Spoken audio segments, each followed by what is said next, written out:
Don't come to the club and start talking about what we've done in the past.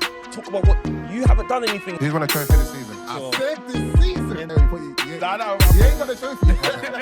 This is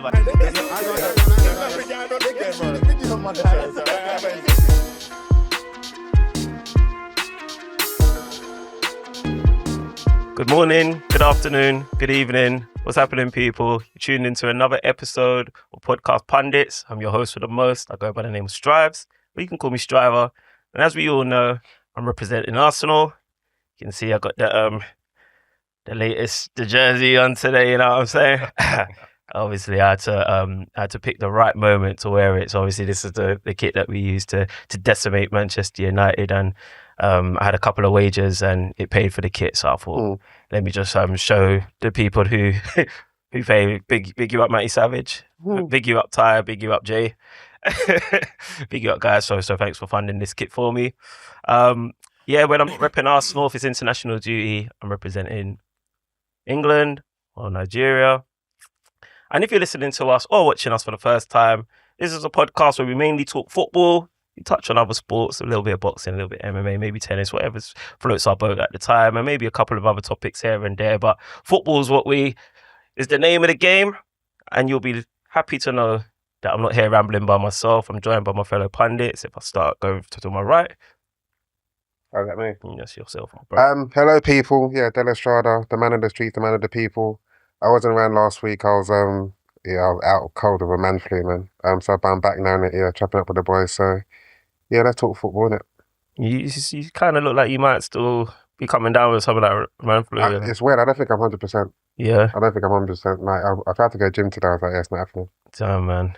Well, hopefully this is an explosive episode that gets you lively. If we move on to your right. Yo, it's your boy Joey Nomadic, aka Liverpool's #1 supporter. Coming with the fresh Liverpool garms as always. Today we got the new... No, I'm joking. I'm happy to be here, man. I just want to talk about football, man. Elated that the season started as well, man. So, yeah, let's have it, boys. So I'm the Liverpool... I think every single fan that comes that's a Liverpool fan, they claim to be Liverpool's #1 supporter. And they all live in London. You know what? There was one of our guests. He said it. Coffee said it. I think Tibbs was Warren said it. No. He said I'm not in Liverpool. Oh yeah. Wazza Was humble. I think Wazza was humble enough to let Joey. The first time Wazza came on, he said it. No. On the thingy, on the Zoom call, he said it. I'm not live, but in the studio. Maybe. He definitely said it. Okay. And why all, apart from Jules, why are they all hench? Yeah, no, but I don't want to be hench. That's not This bad. guy don't Wait. I know that sounded like a shot. It did sound like a shot. You know, clip farming. It's true, you know. I don't know why all Liverpool fans are hench. Tippy hench. They never used to be. Coffee's hench. Yeah, they never used to Was be. his hench? But how would you rank it though? If you're all #1 supporters, how do you rank it? Who's gone to the most games? Bro. Have I not shown it? You spoke. buying the merch. Yeah. Do it, mate. No, but the freshest merch, not the full merch. You're the #1 merch supporter. I can't lie, the merch is cold. Well, let's go continue introducing the rest of the panel. We've got Mr. Man who's been away on annual leave, enjoying himself. Hopefully he can tell us a little bit about why he's not been here. But if we go to Joey's right. Dre, man, I've been in Sydney, just seeing what's it like out there. Yeah, it was cold because obviously the winters are there now and then the summers are here, so it's like going from sun into rain, so it's a bit weird, but the vibe's good there.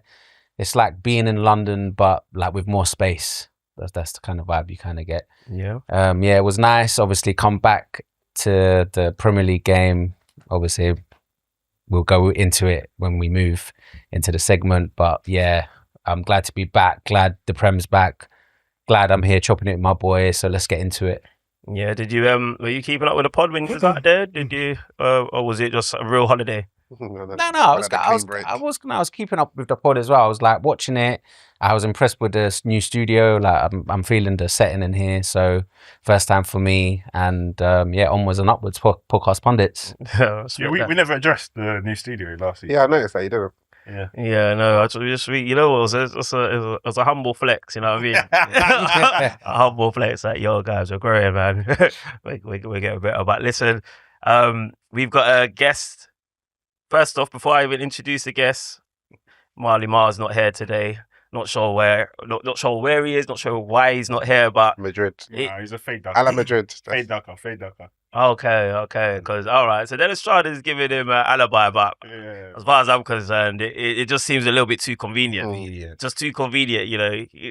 But anyway, whilst Marley Mar's not here, as always, you know, we don't spare any expense. You know, we always source the best guest out there, Tier talent. top tier. This gentleman, he's promised us an explosive debut. He's promised us the fireworks. Oh dear. I never experienced it. Yeah, I want to just give the floor to my guy to introduce himself. All right, Bobby Hendrix, aka Bobby Digital, aka the voice of reason, aka Nigeria's tallest man. I'm joking. Arsenal fan here on the pod today. Glad to be here. Obviously, a long time coming as well. I'm in great company. Hopefully, we'll talk some football today. We'll get to the nitty gritty of certain things and set certain people straight as well. So, glad to be here, Julia. Oh, wow. Okay. Setting certain people straight. You know what? I can't wait for the episode to go forth. Obviously, with that introduction. Obviously, Bobby. We feel like you should have joined us a while ago. Like, what's taking you so long? I mean, obviously not oversharing nothing. Obviously, when you first started, I just had my daughter, also recovering from my foot surgery. So a lot of things happening in my life, but I'm here now when it counts. Yeah. Let's go, man. I respect that. Obviously, you said that you support Arsenal as well. So obviously, you know that you've got a home with me. Just being an Arsenal fan, it was brilliant. I'm going to say I'm disappointed though that MJ's not here because that's what I was looking forward to the most. Marley, yeah. Marley's here in Seems like everyone's coming from Marley. Let's look him in the face the whole time. Last week they were disappointed that Della wasn't here. Yeah. So you like, what is it? That's why Who was Della disappointed Marley an alibi, bro. Because from one fade ducker to another. I just told you I was in my sick bed, bro. But who was disappointed I wasn't here? Don. Ray. Hey, Don was. What did he have to? Don was locked and loaded for you. He was so disappointed when Della wasn't on the couch. Well, he knows how to find me. All right. Well, look, I'm not going to make the same mistake I made last week. I'm going to let you know where you can find us. If you're listening for the first time, you've already found us. If you're watching for the first time, you've already found us. But do me a favor.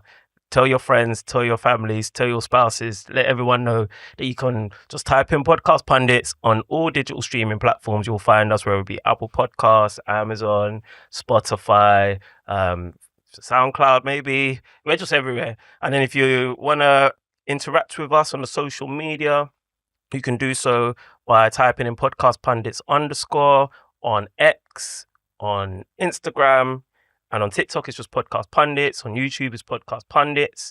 And yeah, man, like, comment, subscribe, share, all of that beautiful stuff. And let's get straight into the episode where the Premier League is back. Before I get into the Premier League, you know me, I go on little tangents, don't I, fellas? And I wanted to just get everyone's just real brief, a real light touch here. You see, in nowadays, obviously, we live in a world where diversity and inclusion is championed, right? And just in every facet, like whether it be work, whether it be your social life, just diversity. D&I just seems to be the thing you put on your TV.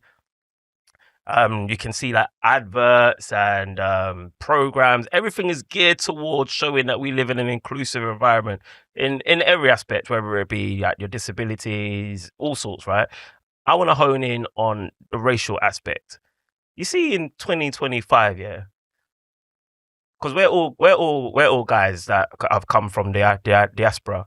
Like even Dre, man. I know people are thinking, what, Dre, man? No, Dre man's ethnic as well. That's from Baghdad. I was waiting for Dre to say I was Turkish. So I was an upgrade. Yeah, so I wanted to think are we past the age where racism, yeah? Is that something that you should really expect to see on your everyday, or because we're quite old school as well. We grew up where it was quite prevalent, not as much as maybe the generation above us, but it was still quite prevalent as we grew up. But nowadays, is it such a rare case? Is it such a rare instance, or are you still very much expecting racism in your everyday life? And there's a reason why I go into it. So I just wanted to start off with a blanket statement like that. Like, in your everyday life, do you open your door and do you have that cloak of armor? Like, I could experience racism today. Anyone? Well, I'll start. That's all right. Not really. Obviously, where I live is I used to live obviously in East London, and I live out in Surrey. So I don't look. I'm around a lot more non-black people or non-minority people. In the main, most people are quite friendly. Hello, whatever. I do notice that there is a bit of division within the communities, as in certain. Like Bangladeshi community will hang out of themselves, Bengalis there, blacks there. Like in my area, we got a lot of Filipino people as well. They all tend to hang out together as well. But I don't see the actual any kind of racism. I do see a bit of a separation. I think in general in society, I think there's definitely been a bit of a shift due to all the rhetoric that's out there at the moment, whether it's Britain First and Farage and all that stuff, or Trump doing what he's doing as well. I think it's made a lot more people. I'm seeing a lot more online. I'm seeing people saying racist stuff to people, or randomly. I saw one the other day of some guy with some, I think the guy's Eritrean, and the guy was just pushing him about, asking what he's doing on his road or something like that, which is a bit mad, because obviously he's picked the right guy in it. Because if that's me, he's going through that Nissan Micra that was next to him. But I think in the site we're in at the moment, it seemed like it's never gonna not be there. But I think at the moment people are getting a bit, is it braver or a bit more comfortable with saying and doing things that they shouldn't. You talking about online or in person in terms of the bravery? Well, I'd say, obviously in person it ain't happening to me, because I don't. I'm going to say this now, and people are going to start testing me, but I don't generally get people say anything but like hello or whatever to me. But I'm noticing online there are a lot more situations, and maybe it's people are posting more. I don't know, but I'm seeing a lot more incidents of one guy being in one area and things happening to this person that it's not even necessarily physical, it's just people shouting stuff or doing whatever. And I mean, I don't see it, but it's clearly happening. So you see how you said that you obviously you've moved to Surrey, and obviously there is you've noticed that from moving from East London to Surrey, you noticed there was a change of environment or whatnot, but everyone's grouped together, which is quite natural. You tend to kind of you kind of group with those that most reflects you, and the more you intertwine with one another, your groups expand, etc. Do you find yourself code switching? Yeah, sadly, yes, actually, to be honest. But I think we have to do that anyway. When you say code switching, what do you mean? Sorry. So to code switch is like, so let's changing say like how you present and talk or whatever. Okay. For the audience that you're talking and so you don't say boss man. Sorry, I don't say boss man. Yeah. There's no boss man in my area anyway. But no, yes. But I find that like, I can't remember what comedian said it, but a lot of minorities are trilingual anyway. You speak the language your parents speak at home. Yeah. You speak the language, you speak the way you speak on day to day, and then at work you're having to sound a certain way anyway. So I think that a lot of, especially like I can talk for myself, black people, I find they'll do that anyway. I'd say the big shift has been more like where I'm from, Hackney, and everyone around me was like from everywhere. Yeah, Irish, black African, black Caribbean, whatever. Everyone's from white, whatever, like Turkish, whatever. Everyone's from everywhere, and because they're from everywhere, everyone just kind of. I had friends from everywhere, so there was no acknowledgement really of race like that growing up. But so why do you code switch then? Why don't you feel like you could just go and just talk as Bobby Hendrix? Thank you, please. I think it's to do with how people, for me personally, it's probably how I present. Yeah. Because obviously being a black man, tattooed, dreaded, pierced and whatever else, I think more time, like a lot of people, especially in my area, the only black people they see that look like me are like maybe rappers on TV or like someone they've seen on TV. So I feel like when I speak to them, I'm not that thing that they assume I am anyway. I want to be understood when I speak, which is, this is actually such a strange question because I think about this a lot because I do often think like, why am I changing the way I sound for this person? But at the same time, it just makes life maybe a bit easier. Or I feel it makes the situation easier where maybe I should be thinking like, let me just stick how I am because how I am there's nothing wrong with how I am. Yeah. But I think we naturally tend to do it. Is it especially more in a work environment though? Yeah. Do you know what I mean? Just to conform to No one's society. ever the true selves at work. No one's Yeah, no one's And actually you shouldn't be either. And you shouldn't be. You definitely don't need to be the real me at work. You gotta want to see the real me? But do you not see a problem with code switching? I don't think there is any. No, because I've done it. I mean, you guys have seen me on Homes and a Hammer, and when I posted that up, many people was telling me I was a fraud. Like that's not how I talk.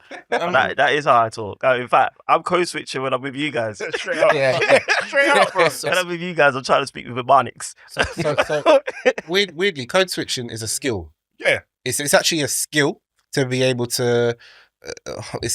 Being a bit chameleonic, you know, where you learn how to 100%. adapt to certain situations or whatever. However, I do feel like in some situations, usually more at work, where you're at a function or whatever, and you know, certain like in my industry, for instance, you end up with a lot of guys who are a bit rough around the edges, you know, what geese, whatever, right, that kind of, and then you're also at the other side, where like, well, actually, we've got to deliver the blah blah blah, this, and that you find yourself naturally dancing between the lines anyway, so that these people, and maybe it's because of maybe you think that these people, not that they think they're racist, but you think that maybe there's a stigma or a thought that they have. You're trying to make yourself as palatable to them as possible, More and relatable to each person. and you have the ability to do that. So it's a skill to use that. Yeah. So However- it's finding common ground, isn't it? However, But interestingly if you saying can- that, say the lady that you, or the voice that you don't know, or the posh lady, Hmm. would she ever code switch? she doesn't have to, Why? Why not? because the space in which she operates in, which is this work environment, which is whatever. Like maybe, you know what? Maybe she even is. No. Maybe at home she's actually like, I'd love to chuck the kettle, No, chuck the kettle on. Bobby, we've been out though, and we've seen those people try to code switch and speak like us, It's nasty and they work. sound like mugs, bro. Yeah. So they just don't have the skill. Because I think if they could, they would. I mean, to be honest, Because it is a skill, bro. no, I think it is, but at the same time, you know, it don't matter with like minorities as well. Like it don't matter if you're black, whatever. When you're there, like, yo, Wagwan G, what you saying? Yeah, like that's just like from ends. If you're from ends, that's just how it sounds, and it don't matter what color you are. That's just how it sounds. However, I will say that certain times when maybe a white person comes to you, like, yo, my G Wagwan, whatever. It's a little No, but You you know, can I was tell when they're faking. you can tell when they're faking it. I was just about to ask that, because if you do, like, say you're a white person or I'm an Asian or anyone, that's basically start speaking like how a quote unquote a black person does, or like an African. I was on TikTok the other day and there was one banger I heard, one white Donny just speaking Yoruba. Yeah. I was thinking, one of you guys is changing the algorithm because this guy keeps on shutting up, but it's a banger. And immediately, you get people in the comments going, "Oh, why is he cosplaying her?" etc. etc. So I was gonna say, like, You do it too, bro. That's what you Yeah. should- No. The person who's typing that, yeah, you do it too, bro. yeah. 'Cause, like, I was gonna say though, like, does that do, like, even black people? Do we accept when people try to emulate our? I think we do. We do.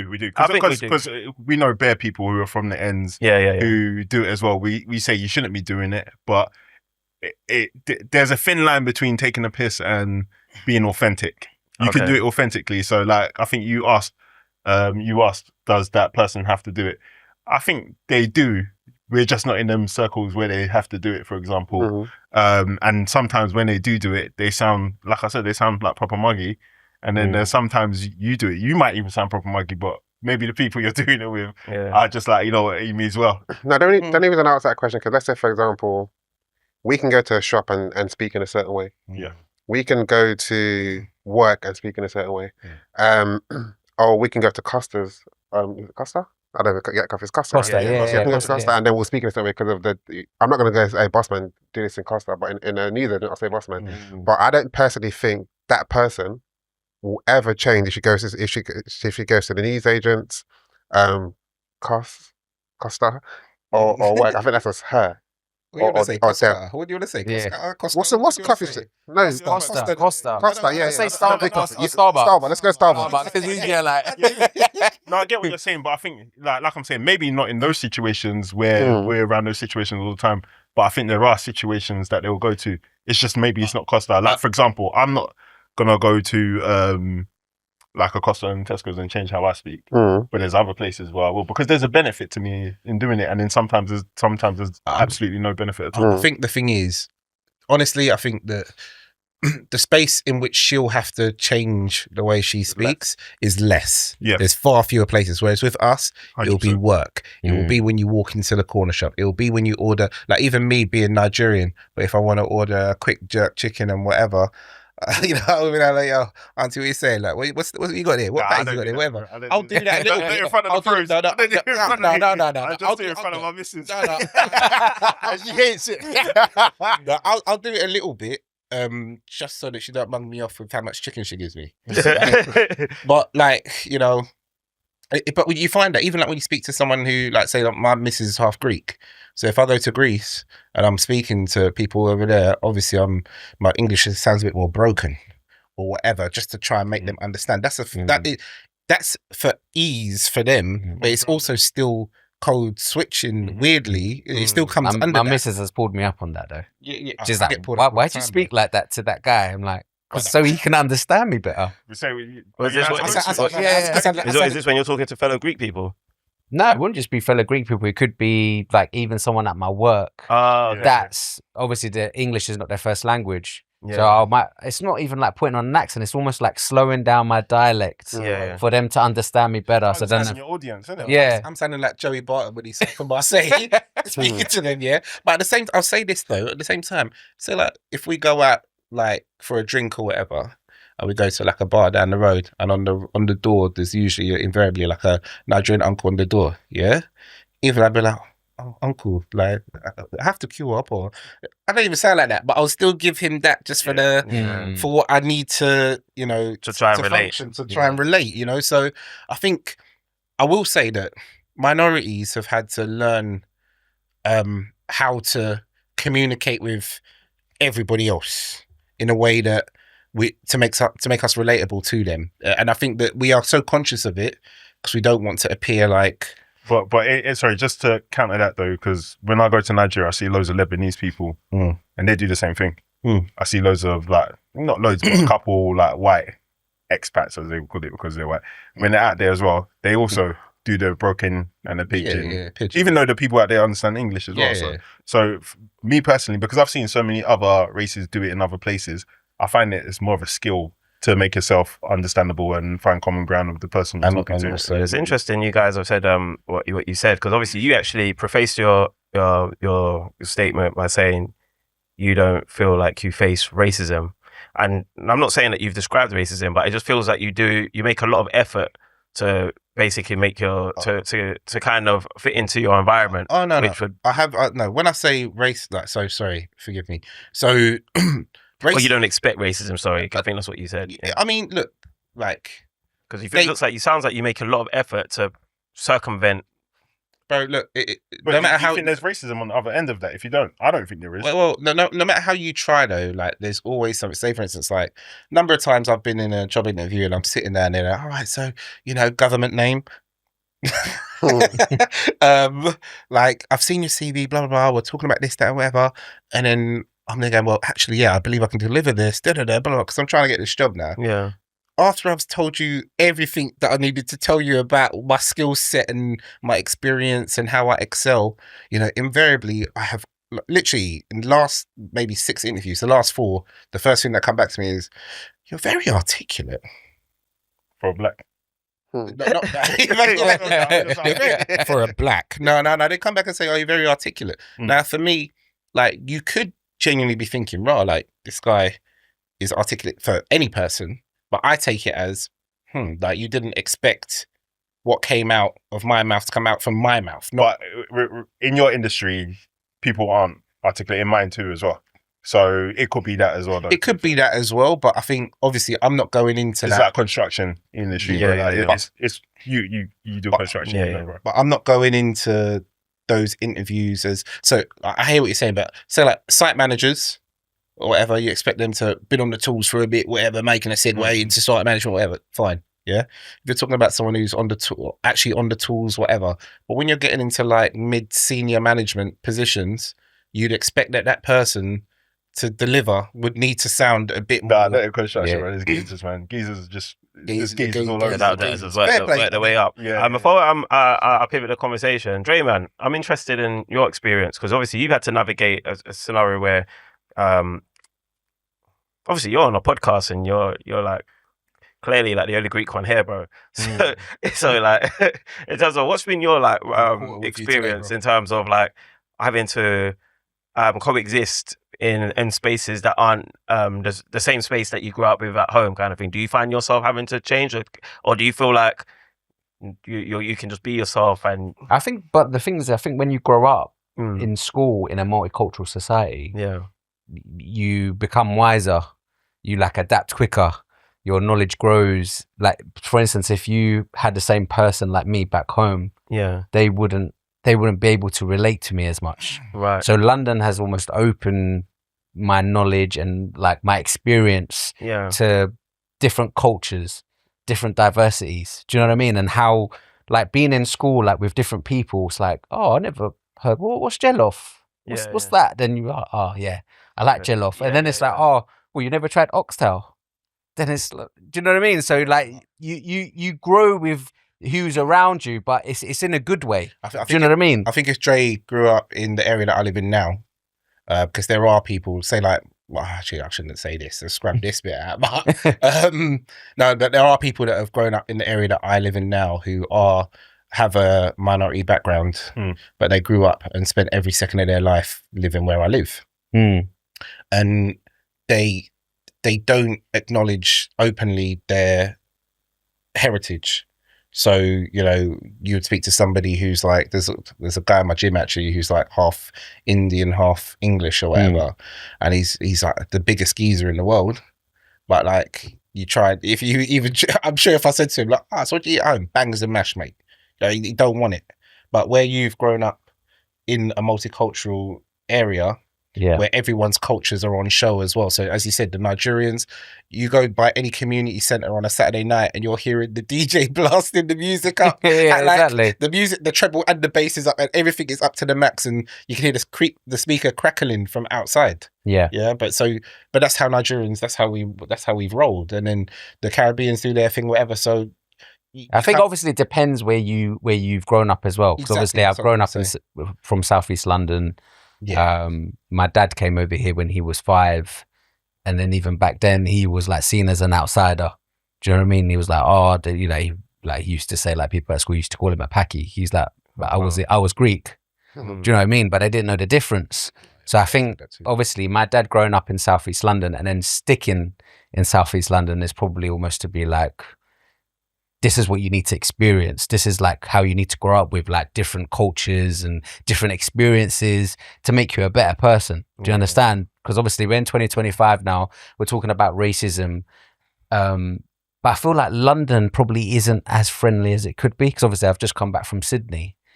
And every shop that I walked into in Sydney, someone would come up to me and be like, oh, how's it going? How's your day? Is there anything I can help you with? Do you think that would be the same if it was? No, I'm just saying, like, I feel like London, we've become a bit more like closed off in terms of like as a society as a whole, because I don't know whether it's the hustle and bustle or the rat race and whatnot. But you need to, like, you know, like when you go into, I said to my missus, I was like, this is getting a bit weird. Like I'm going into a shop, someone keeps coming up to me. She's like, it's normal back here. Yeah, man. I think that's the beauty of traveling the world, because you realize, that it's very doom and gloom sometimes in London, and you don't even realize it's happening. London's very beautiful as well, but it can be very doom and gloom sometimes. Sometimes it could just be the weather. Sometimes it's grey. Obviously, the pressures of society or whatnot. But yeah, I go in. I was interested to hear everyone's takes because obviously over the weekend, let's get into why we're here.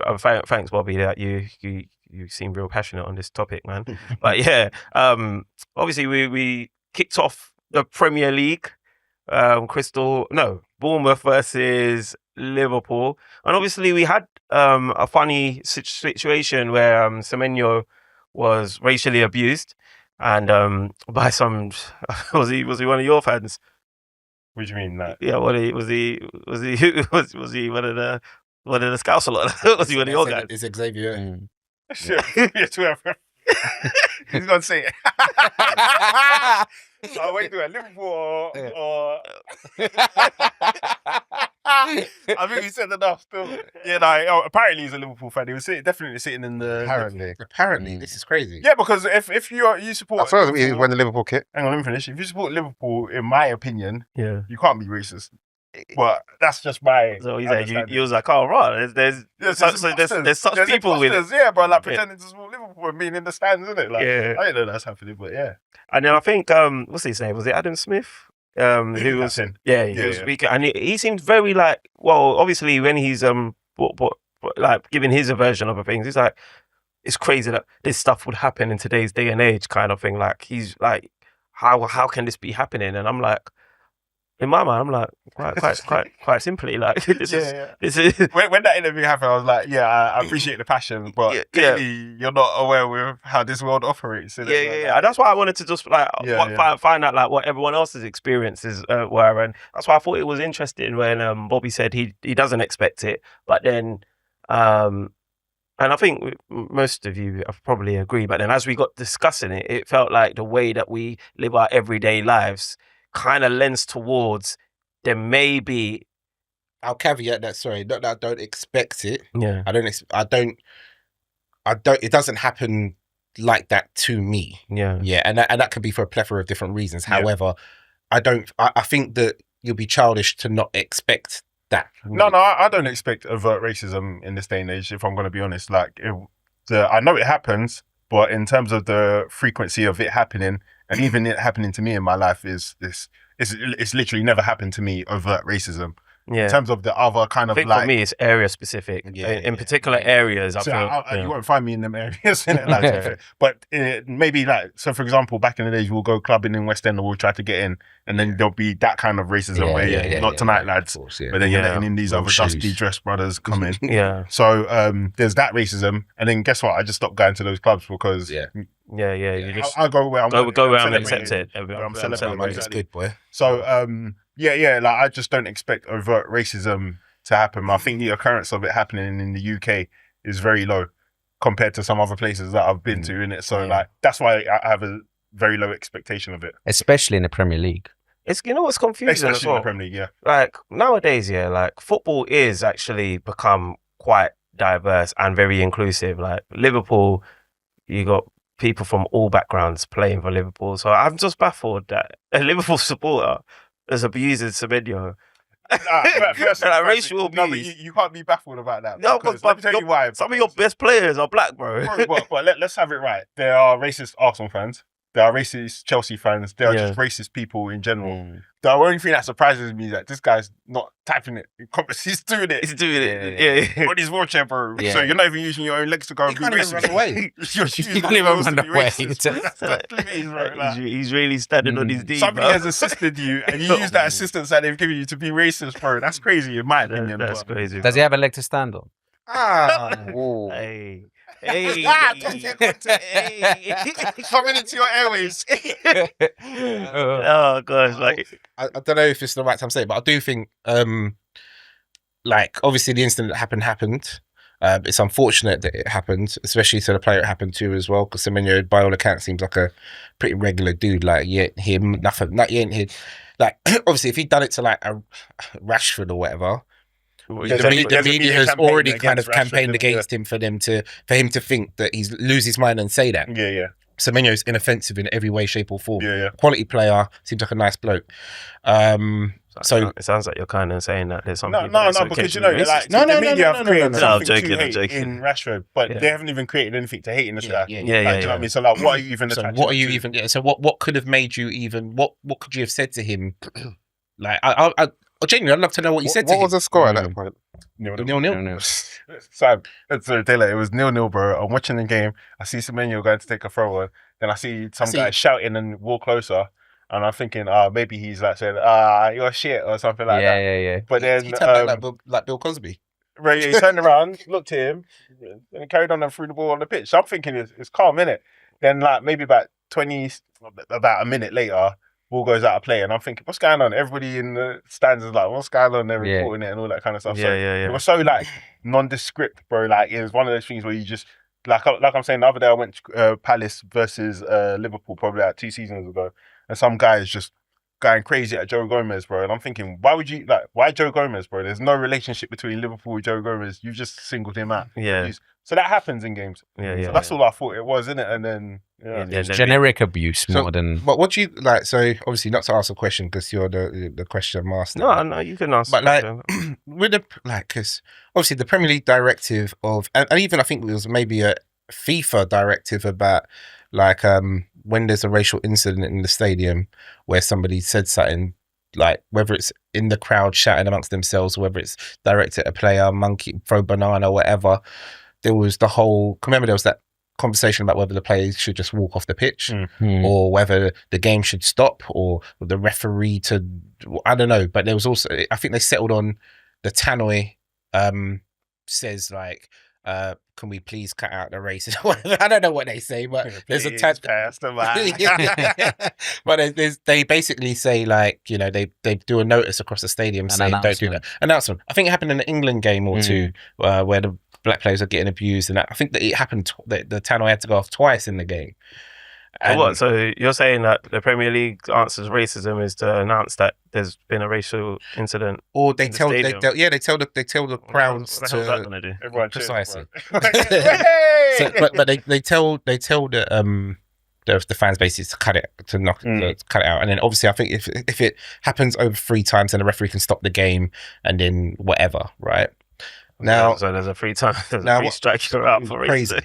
Now, so my question was going to be like, obviously, the beginning of the season, we've seen the new directive of if the keeper holds the ball for longer than 8 seconds, it's a corner kick. If there's time wasting considered by the referee, there's yellow cards, which we saw in the weekend. I think Raya got a yellow card for time wasting. We saw the keeper for.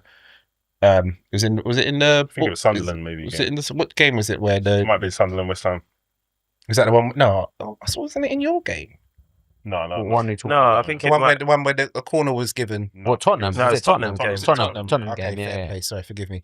But obviously, you can see where the FA and whoever else are throwing in these new directives to try and make the game what they believe keep the ball in time for longer and cut out time wasting. Obviously, we saw with the Rice incidents last season and Trossard or whatever.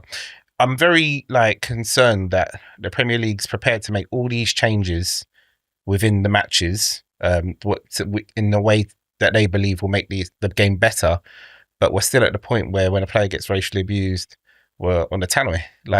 What do we think as a group here? What do we think can be done? I think straight away walk off the pitch, or lock off the game. But Because I know. Like, obviously, I'm saying that. Yeah, I'm saying that knowing that I actually still want to watch the game. Like, yeah. I'm saying it because I'm like racism happens every day. That's where I'm at, kind of thing. So that's my thing. But not your job, though. Yeah, right. That's true. We told you that. Yeah, What, Just not overtly, innit? You get people for bananas at you at work, yeah? Yeah, that. Like you Donkey Kong. True. I suppose, yeah, when you put it like that, it is, yeah. But to be fair, being a football player is a unique experience and a unique type of job anyway, so you can't really relate it to your everyday job. Of course, but you got to consider that these boys, especially like speaking for myself, I'm nearly 40, yeah? So, wait. damn. I was waiting for that.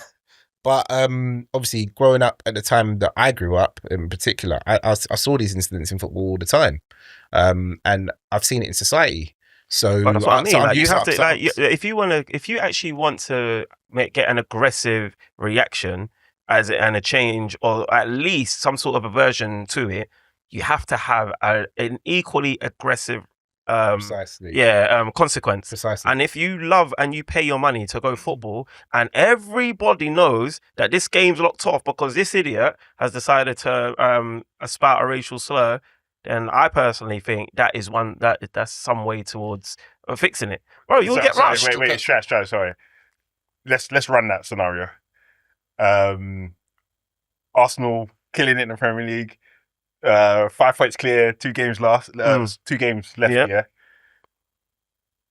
Joey Nomadic puts on an Arsenal kit, manages to get tickets, comes in and abuses the other team players or says something. Where are you going to be sitting, Joey? I'm going to be sitting with you guys. No, I mean, No, but where are you you going to see- be sitting that that someone's going to hear you while Joey shouted that? I might Just rent, remember- might rent a wheelchair, bro.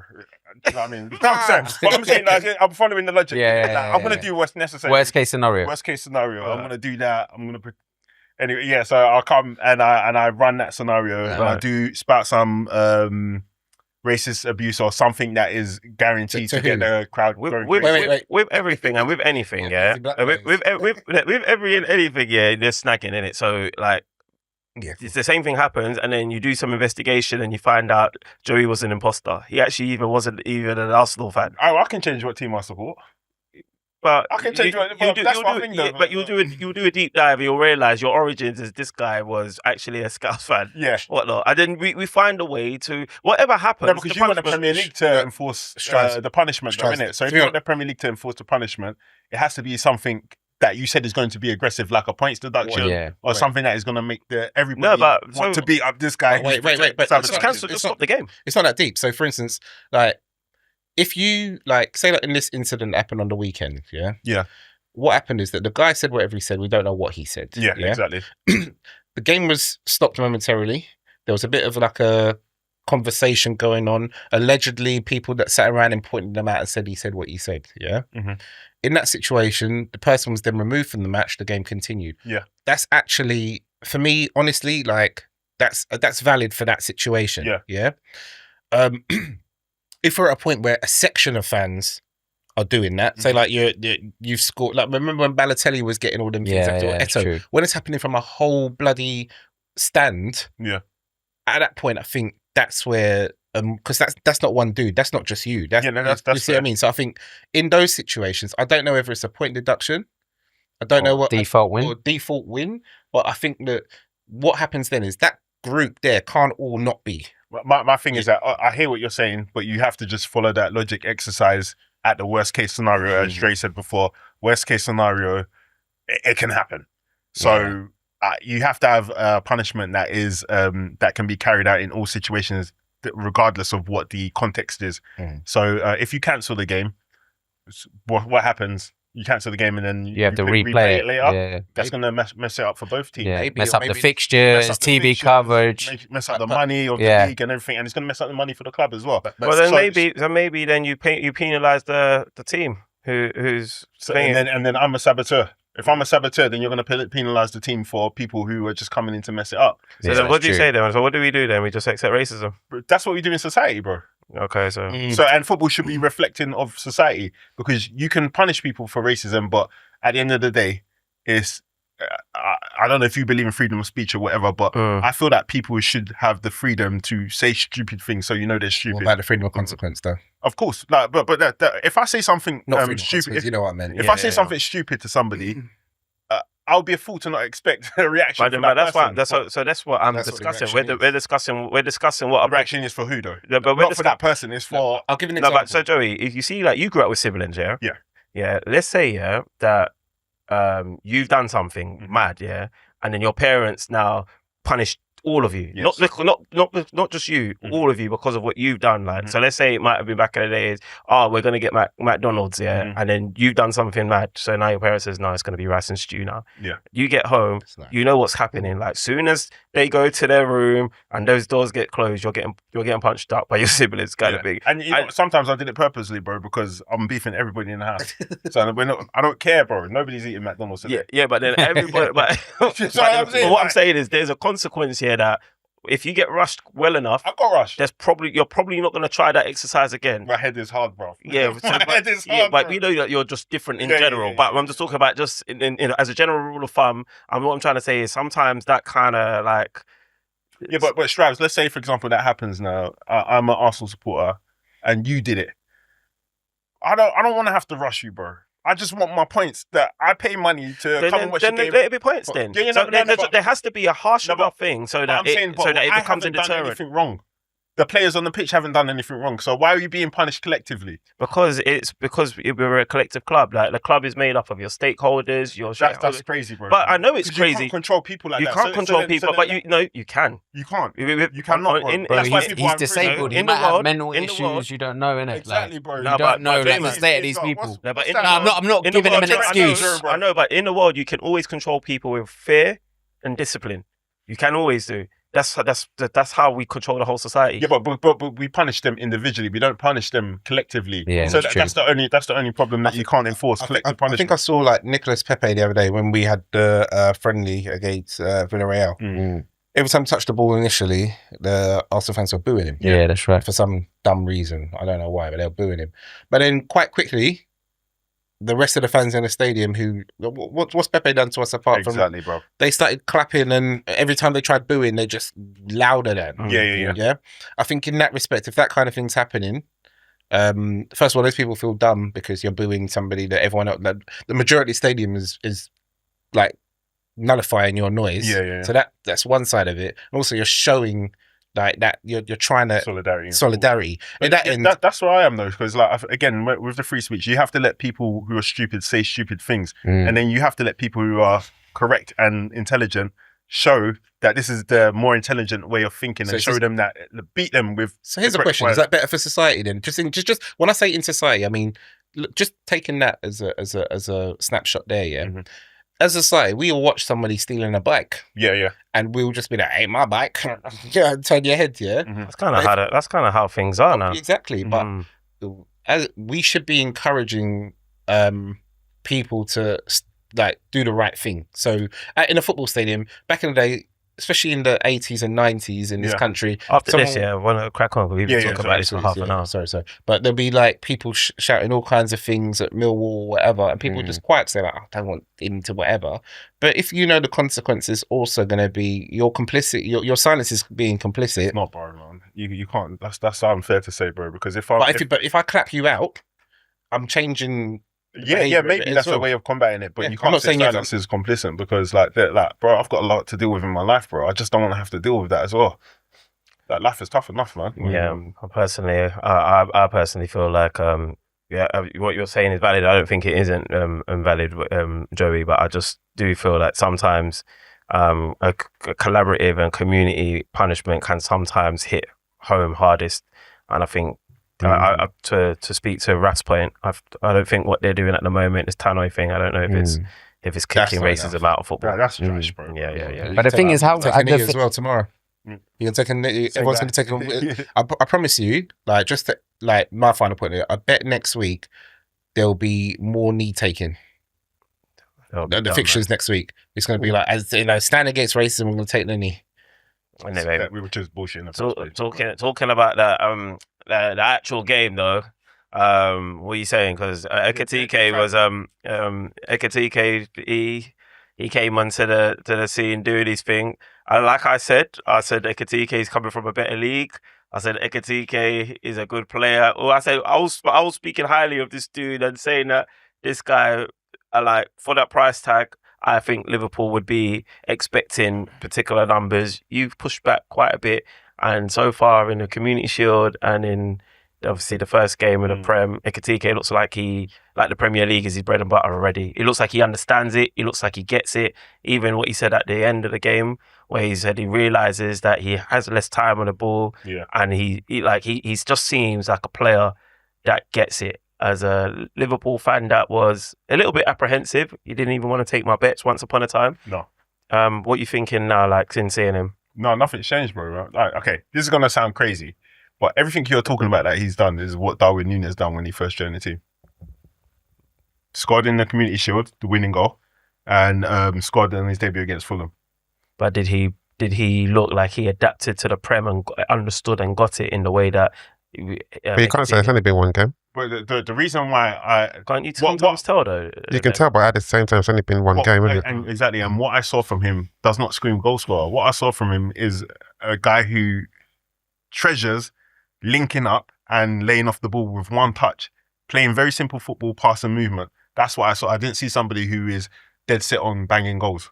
So like what I said still stands, bro. Like, I think he's gonna get I would like for him to get 15 league goals, bro. That's what I expect from him, because I don't, obviously you said he got 20 goals all comps last season. Yeah, if I add the tax to that, bro, that's roughly around 15 goals or something like that. Nothing's changed for me. And obviously in watching that game as well, I think some of the things that we spoke about in pre-season in regards to Liverpool, it made for an exciting game. 100%. But as a fan, how did you take to that game? Just seeing that you guys have got the capability to open teams up, score, it's almost, I can't say at will, but you're going to outscore a lot of teams. But then how you kind of were quite vulnerable at the back, and the way the spaces that were left open that Bournemouth were kind of able to exploit. Yeah. And if the question maybe might beg, if that was a better team, do Liverpool get away with it? Kind of thing. That's where I'm at. Where were you as? But then it's is it a better team? Do Liverpool raise it up? So that's why you have to go game by game. But what I'd say about that game is that obviously I was not impressed by the defending at all. I think Jamie Carragher was kind of onto a slot in the post-match interview and saying I think it was the second goal we conceded. Is are you asking Joe Gomez to be underlapping Mo Salah and being in the box when there's a counter-attack on? But those defensive errors, they can be put down to two people, in my opinion. I think... Who are those two people? Sorry, not even two people. Konate, bro. Konate's positioning on that second goal was insane, bro. Your team's got the ball. Why are you in front of David Brooks when he's hugging the touchline? And then not only that, I know you've got the pace to catch up to David Brooks, but you sprinted, then you slowed down and you let him get the ball in. Your one thing that you need to do is stop the ball from coming in to the box. Sorry, the first goal. Your one thing you need to do is stop the ball from coming into the box. But the way he was sprinting back and then changed his mind about what he's going to do and engaging with David Brooks showed me this guy's not fit. Because he looked like he was blowing in. Shav, you play games, sometimes when it's the start of the match, bro, and the other team is kind of on it. Yeah. And then you can't get that second win, bro. And you're shell shocked. Your ears are ringing. Yeah. That's what the first touch of the game, Konate made a mistake where he tried to pass it back to the keeper and then he ended up kicking it in the air. And I knew his head wasn't really in the game. Since then, it got worse and worse and worse, in it. So I can chalk those goals off to Konate's mistakes. But the worrying thing is that it's happened in 2 games in a row now. Crystal Palace in that game where we've been opened up. Again, there's another reason for that. But I personally wouldn't be scared against Man City or Arsenal, because I feel like we'll just raise up the levels and get that game. The same way we're going to get onto other teams who probably didn't look as good as they can be on the first day of the season. I think it was more that Virgil probably didn't play as many games as we would have liked for him to play in the preseason. Same, Konate probably wasn't, but I don't think the preparation has been that great this season. Yeah, and then obviously you've got, I know you've been quite vocal on you keep your stars on the pitch for as long as possible, just in case something happens. So Mo Salah, he looked like he was he looked like normal Mo Salah, bro. Is it yeah, man? It's normal? Just because I was gonna describe it as a spare part. Is that normal Mo Salah? Normal Mo Salah. So Mo Salah, he plays in highlights. He doesn't play full 90 minutes. He plays in highlights, innit? So I wouldn't say he's a spare part, but he is a talisman. And you don't a talisman like him. You don't need him to play 90 minutes of the game. You just need him to stretch teams, let them know that you can do all of this, but make sure that you remember that Mo Salah is here waiting to do a bit of madness, and that's enough to drain a defense's concentration. But is that how he's aged though? Because I think when you had Mane as well, it seemed a lot more relentless. Mane one side, Salah the other side. It seemed like all game it was a madness. Yeah, 100%. Whereas now, obviously, he's aged out. He's But he aging. aged out last season, and then he did that, and then obviously we had people saying that he's not going to do. Because I did want to ask you, Della, about that as well. I forgot. But You bring this up again? you said no. When you said that he's not going to get as many goals, do you think it's because he's aging out, or do you think it's because the way that Liverpool are going to play? I didn't know how Liverpool were going to play, so I was talking about forward time. Okay. But- Well, so that's what I'm saying. It's a Like, Cristiano Ronaldo thing, maybe, because it's like when Ronaldo was younger, there was a lot more step overs and crazy stuff, and you'd be highlight real stuff. but he Whereas got later that on, got coached out of his game. yeah, but I think Yeah. also later on, his focus became being in the right place at the right time to make the decisive moments in the games. Yeah. And I think that maybe Salah is doing that. Well, he do you did that think he did that last season. He did it last season. Or do you think it's the way Slot utilised him last season? Because like him running up and down, we saw like a couple times. Alisson did a drop ball, long ball, done the same thing against Man. You know when he scores them goals for Man United, he's still capable of running at players. Yeah. So like I can't say that what you're saying is correct, but I can't say it's incorrect. Okay. So because obviously he's doing that thing and he's excelling at it. Mhm. And Friday was a great example of that. So you're trying to say he's trying to conserve energy, right? Yeah, Well, no, he ain't got legs anymore. Basically. Yeah, it's conservation, but I think it's also as you get older and you get smarter, Yeah. and because it's a bit like being a boxer, you understand the ring more. You know the places where you can hide for a second, where you can take a depth, where you can take a 100%, breath, where you can get space. I think Salah now.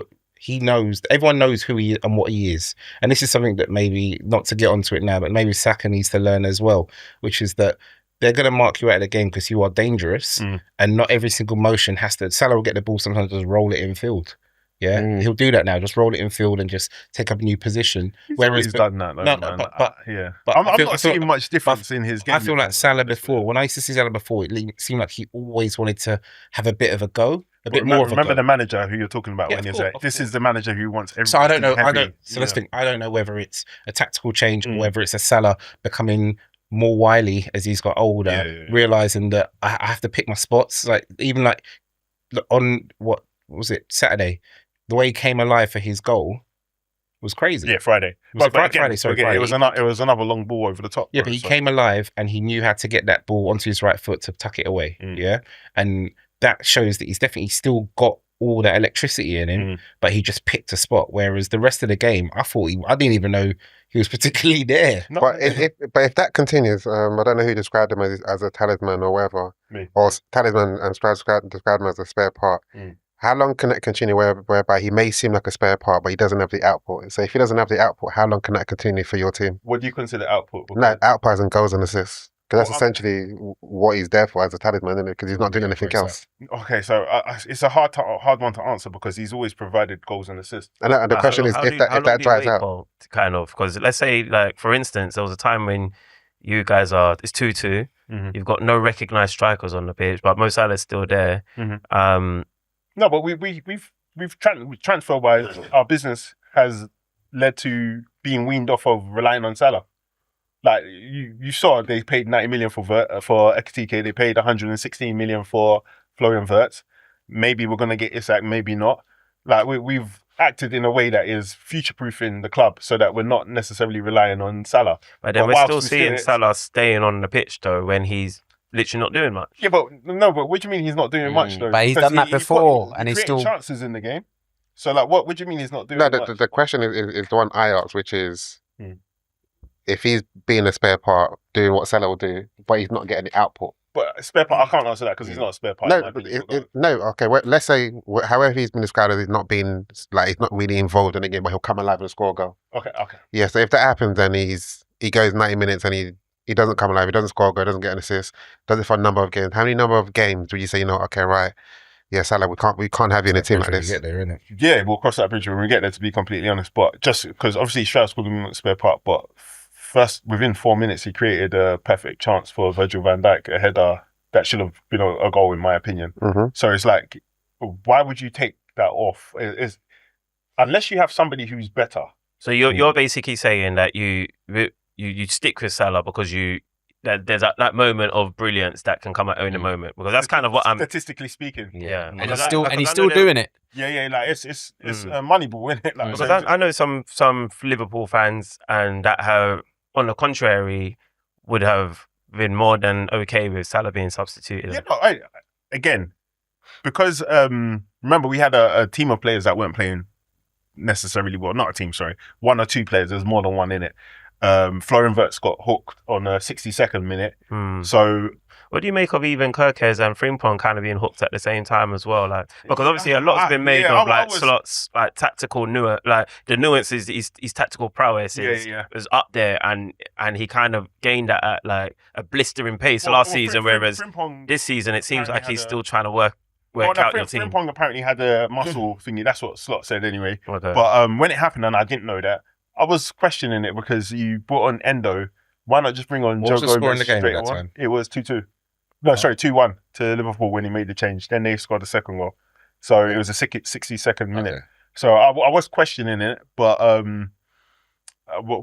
can't say nothing when you get all 3 points. You get the result. Because it's not the first time that somebody's made a decision that you don't agree with and then it actually ends up positive. So, and it won't be the last time, innit? So I can't question him. But sorry, just back to Dillis, I think we're basically building a squad that where if we do need to take him off, we can take him off. But last season we couldn't take him off because there's no one better. Currently, nobody has proven themselves to be within a certain amount of gap of what Mo Salah is today. So he stays on until further notice. And in watching that game, last week's episode, you predicted that Liverpool weren't going to win the league. Where did you actually place them? I can't remember. Second. Did that game do anything to influence or change your prediction? No, it's unchanged, remains unchanged, to be completely honest, because I didn't learn anything new about our team. I still think it's going to take a lot of time for some of these players, because I think we've done a big makeover. Right. A lot of people don't really see it as that, but I feel like we weren't playing with a striker last season. Like Jota will come on, but he runs the channels a lot, and obviously he didn't play that many games last season. Nunes wasn't trusted. We had a wide forward playing up front in a lot of the games in Diaz.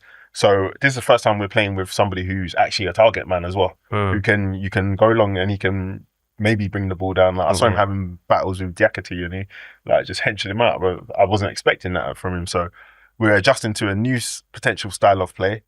We've got a cam. We ain't had a cam since Coutinho.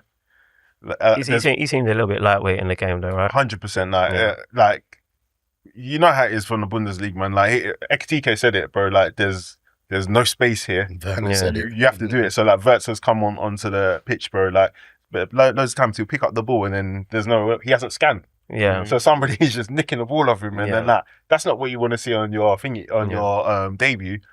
But I have faith in terms of how this guy plays football. When he was doing the right things on the pitch, bro, I loved it, bro. I loved every second of it, man. So. You know, it is. No, fair. All right, cool. Let's move on. Obviously, Manchester United were hosting Arsenal. After obviously we'll touch on some of the other games, but it was quite a big fixture, a classic fixture at that. And you got to think about it. Arsenal are touted as being one of the clubs that are going to be competing for the Premier League, and having seen Liverpool pick up points, having seen Man City blitz their way to their 3 points against Wolves. Obviously Chelsea had a bit of a scoreboard draw, but you know the pressure was on. And then not only that, Manchester United, flawless pre-season, one might say. They hadn't lost in their pre-season. They, by many people's accounts, they've had a good transfer window. It's unfinished. So, yeah, they're buzzing, ready to go. And, yeah, the stage was set. And if I get you, Dre, man, because, you know, we haven't had you on the pod for a couple of weeks. Yeah. You said that you were keeping up with the pod, but were you keeping up with Manchester United's dealings while you were I was actually. Yeah, were you watching the games and stuff? Yeah, I was watching them. I think, obviously, you said... we were undefeated. I think there was a game that we played. I think it was Everton that ended a draw. And again, we didn't really flow as much as the other games. And then the Fiorentina game, that was again another test. And wait, didn't you lot lose to the Asia All-Stars? was right at the beginning. Of it. Oh, Yeah. when is that pre-season? That was Yeah. basically That was when we got. That was no, but that was when we part of got last season. Yeah, man. yeah. No, that's the game we had to play because we're not. For money. Yeah, for money. Yeah.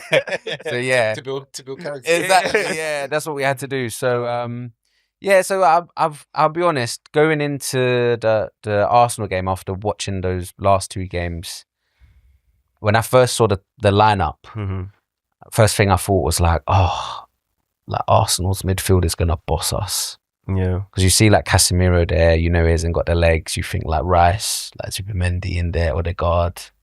yeah, You think like, oh, we're gonna get overrun. yeah. So I was going into that game thinking, you know what? If we come out with a draw, You would have been happy. I would have been happy. Is that what you felt prior to seeing the lineup or after seeing the lineup? Like before seeing the lineup, Old Trafford, you typically tend to do well against Arsenal. You're always up for it. And at Old Trafford, Arsenal don't particularly have the greatest of records.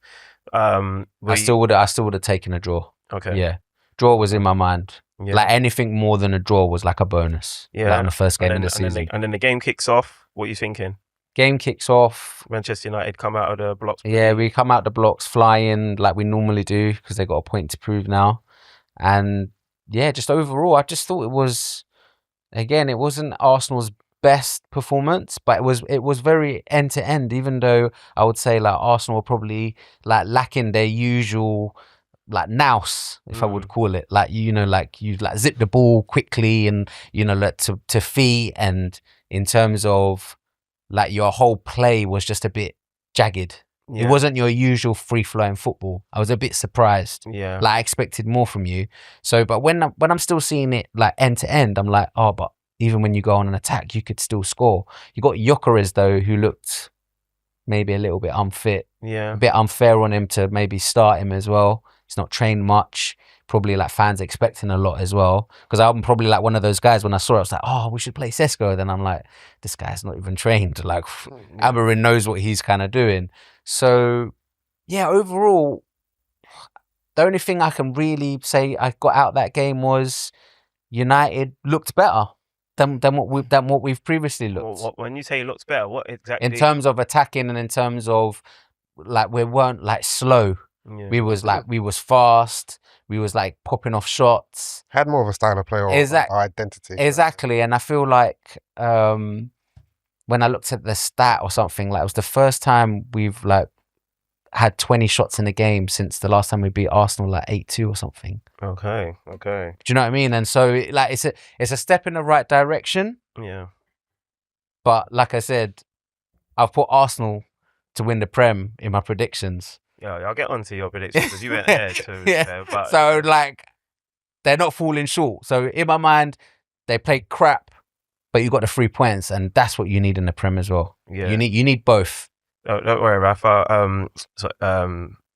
I'll get to you. Don't worry, Bobby Bobs. Hendrix. Yeah, so Bobby Hendrix. So yeah, I've got my own name for Bobby, but yeah, don't worry, Bobby Hendrix. We'll get to you.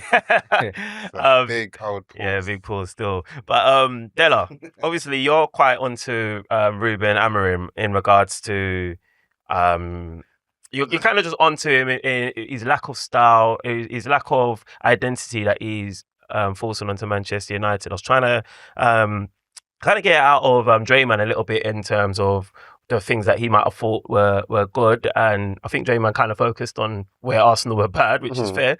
What did you make of how Manchester United looked? Because me personally, I saw that they were building up the play a lot better. Like even though their keeper had a bit of a howler early doors, like you could see like he was like popping the ball out to Delit would send it out to Euro, and you could see what they were trying to do, like building it up. And for me, I'm looking at this team going, okay. Like obviously you weren't here last week, so we'll get onto your predictions. I predicted Manchester United to finish 5th, I think it was.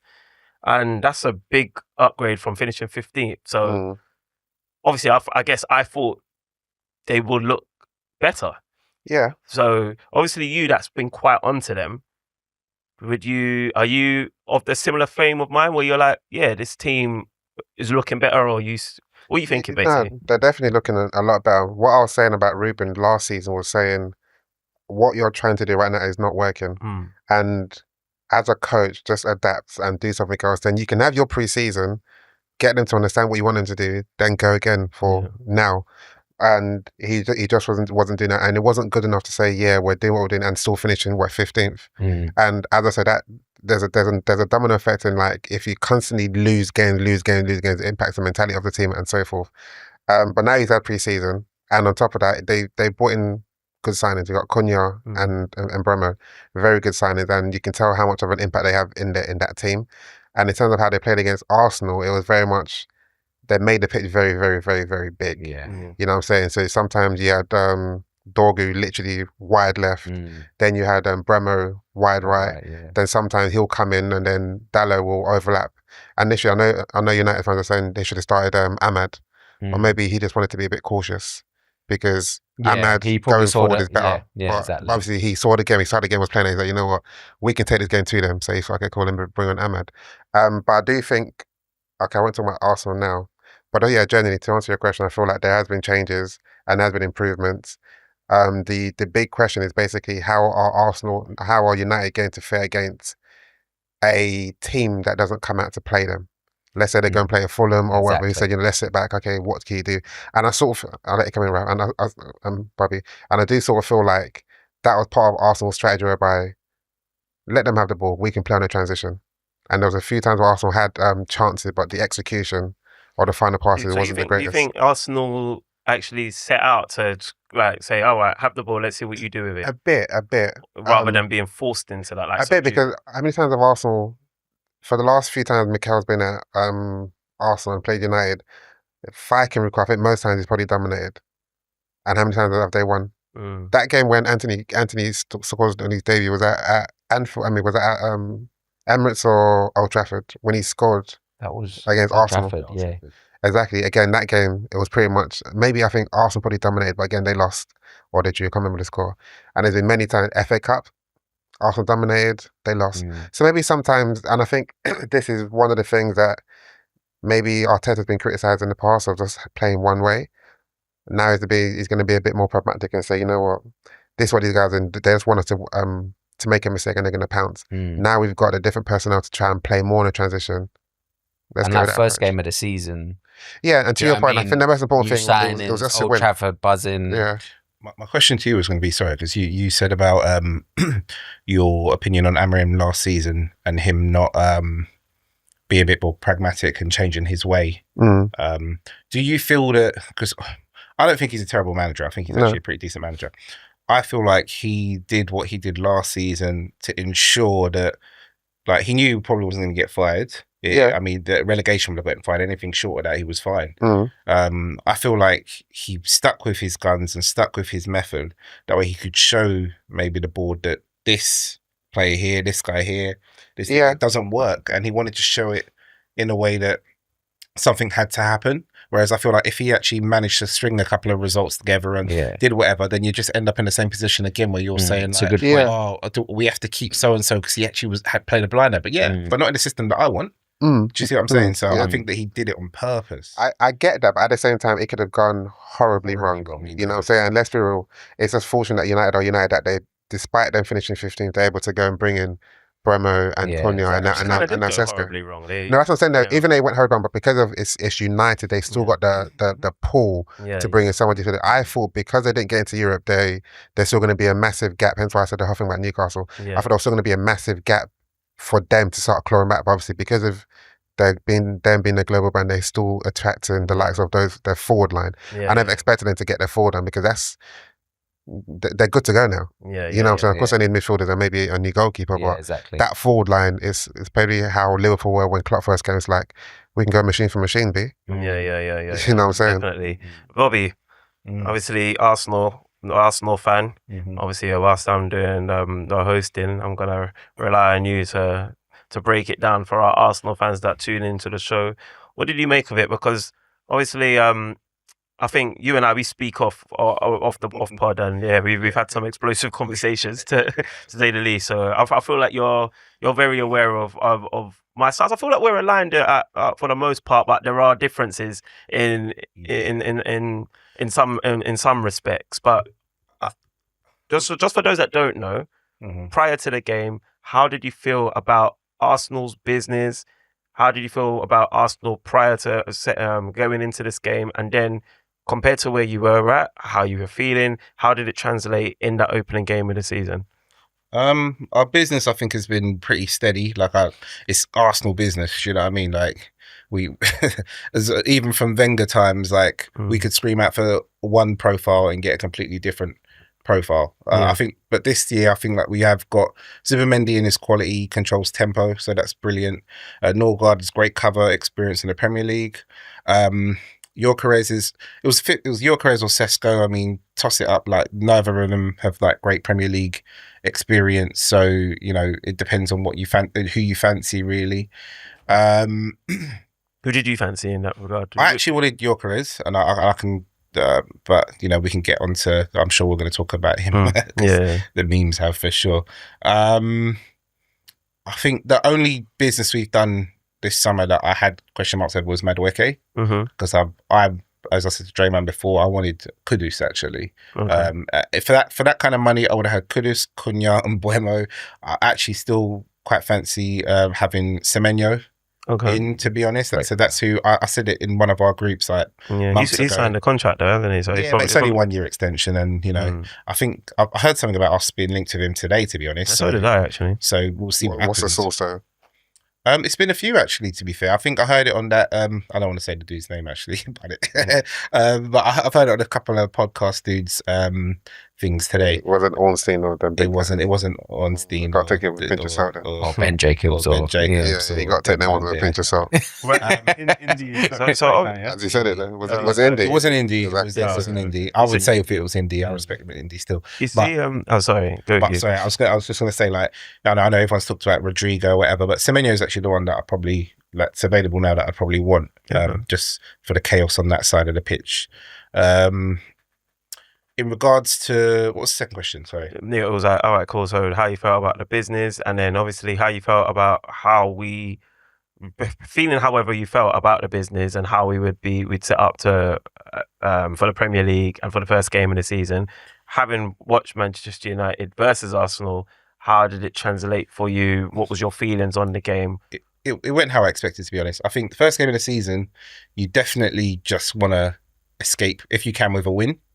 I think there's nerves, obviously. I mean, Liverpool played Bournemouth and they played that game at home, right? Yeah. So at home, there's expectation to perform at home.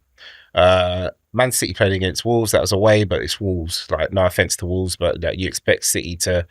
I think City toiled a bit until they scored, and they got another goal straight afterwards. Then before you know, it was 4-0 or whatever it was. With Arsenal going up against Man United at Old Trafford, first game of the season, new signings in, a whole new energy at that football club. I know they've had their training ground revamped and all that stuff, and they've got Vitalite back in the kitchen and all that stuff. So like, so you know, so I felt like Man United were always going to come out hot. Like, they had to. Man United couldn't put in a poor performance. And I feel like Man United, the last couple of times we've played, as I think you said, they always turn up against the big boys. And I expected that. I was disappointed in the fluidity of Arsenal's play. I felt like we could have definitely done more. The tactic of Arteta was quite interesting, because where we normally press a bit higher up the pitch, he actually let them come into our half a fair bit.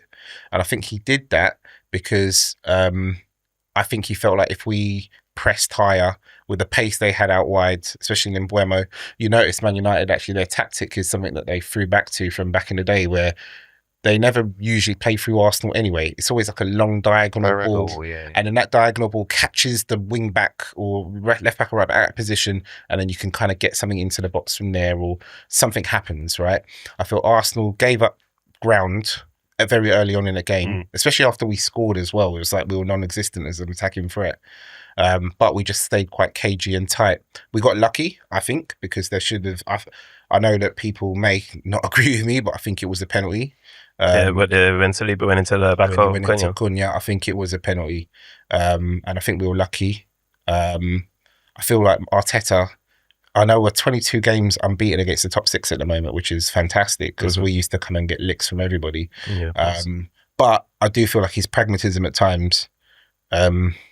makes for a bit of ugly watching. It's a bit like when you'd watch, I know Mayweather, you watch Mayweather back in the day and like, you know, he'd pick you off his shots and they weren't beautiful shots, but it's boring. But would you say Arsenal were pragmatic? I feel like we were. I feel like we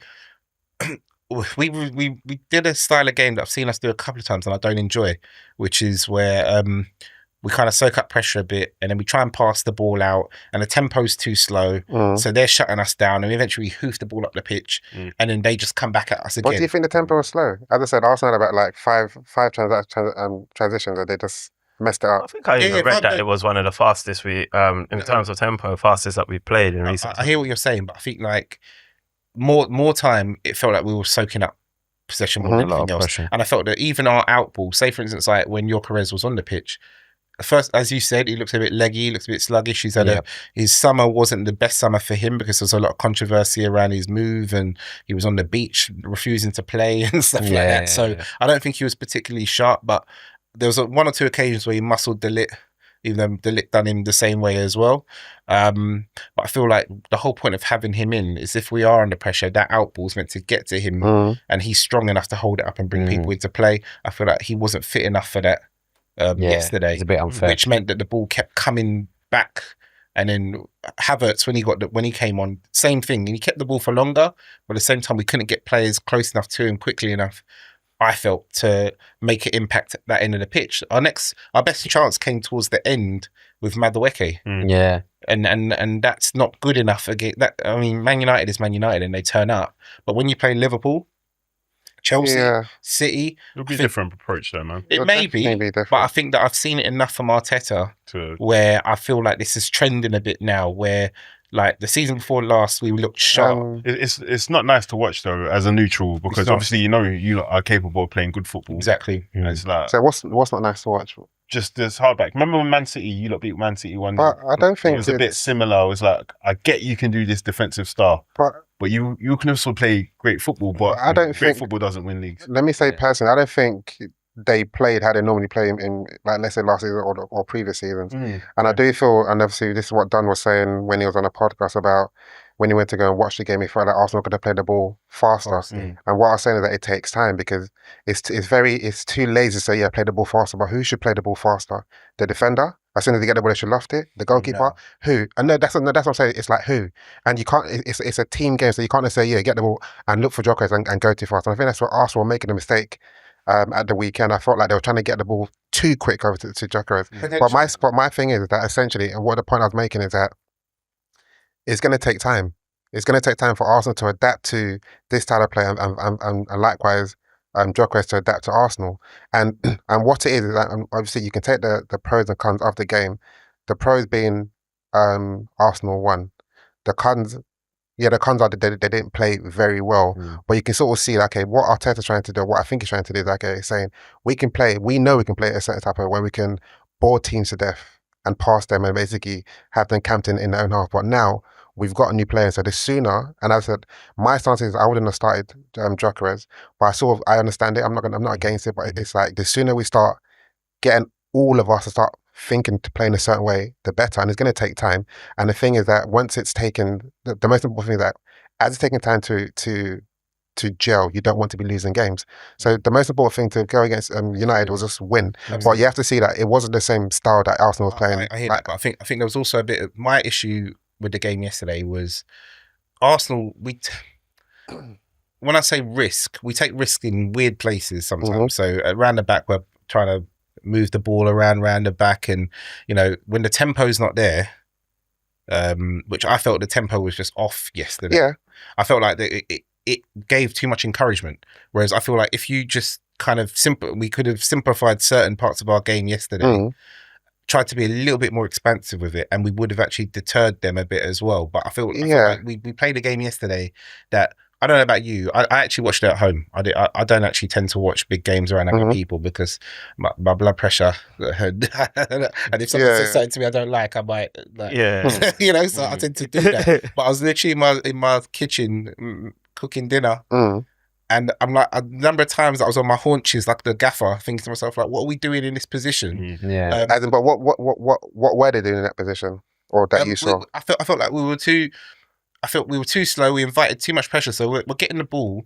Raya's getting it, playing it into Declan Rice or whatever. Now, obviously, we know Rice isn't the best turner on the ball anyway. Like I love Declan Rice, but he doesn't. Oh, you agree to that? No, bro, I've never not said that. Okay. Declan Rice doesn't like to swivel. He ain't got no hip, but he needs to do There's a lot of Pilates or something. There's a lot of pushback on this podcast to that. Okay, yeah, but I don't share that. I feel like he needs to do Pilates or yoga or something. But so where he's dinking it back off inside to Gabriel's feeding it out to Calafiori. Calafiori's giving it back to Raya. But all I could see Man United doing is just moving forward. Yeah. In those moments, if you lose the ball there, the jeopardy's too like it's just like, it's a bit the way you play pro clubs, bro. Yeah, madman, like you too dangerous. Madman, not madman. Madman. But my thing to that, Bobby Hendrix is You gotta say the second name. It's all right. Is that we have to make room for the fact that there's going to be teething problems. Like Arsenal are trying to play slightly different, and this is essentially what fans wanted. They wanted Arsenal to be a bit more chaotic, more like adventurous, and this is what. And let's be real, if you become a bit more adventurous, there were times where United almost caught them out because both Ben White. There was much adventure. No. Let me say, when I said there was times where basically Ben White and Calafiori both went and attacked, and there was times where it was just basically literally just Saliba and Gabriel and maybe a Rice. And if United had basically played it well, and if that happened against Liverpool can capitalize. And all I'm trying to say is that Arsenal didn't play the same, if you want to call it pragmatic or whatever. It was slightly different. And the mere fact, and I keep on saying the same thing, the mere fact that they had quite, let's say 3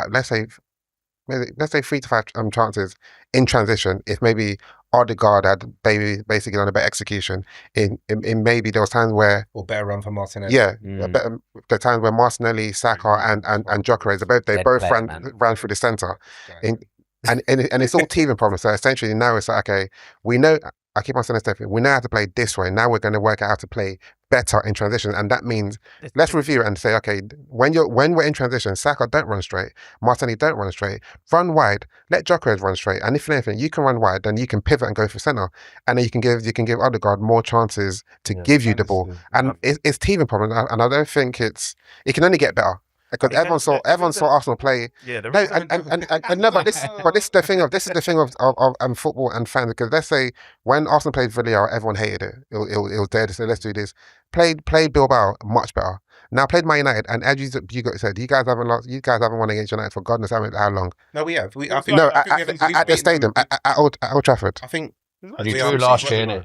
I think we're unbeaten against United. No, but did you win or did you draw? We drew one and we've won. Yeah. We've won 2. At Old Trafford. We've won 3 with Arteta at Old Trafford. 3. Okay. Yeah. I thought the narrative was that Arsenal don't tend to win at Old Trafford. So based on that and all the things that you factored in, you just got to get the point, get out, and let's improve. And that's why I say it can only get better. Precisely, and to that I'll agree. But I do think that we are definitely in a moment as a football club where, like, for this season, I don't want to hinge it all on the left side, but I feel like we try and do a lot of our work on the right hand side, whether it's White, Timber, that Saka, annoys me. And it annoys me because it makes us but with Calafiori, and that's the thing of him, he has to be fit and available. When he does, the left side does get utilised. But when you have a guy like, and sorry to Martinelli if you watch this, but where you've got a guy that he runs with his head down looking at the pitch, yeah?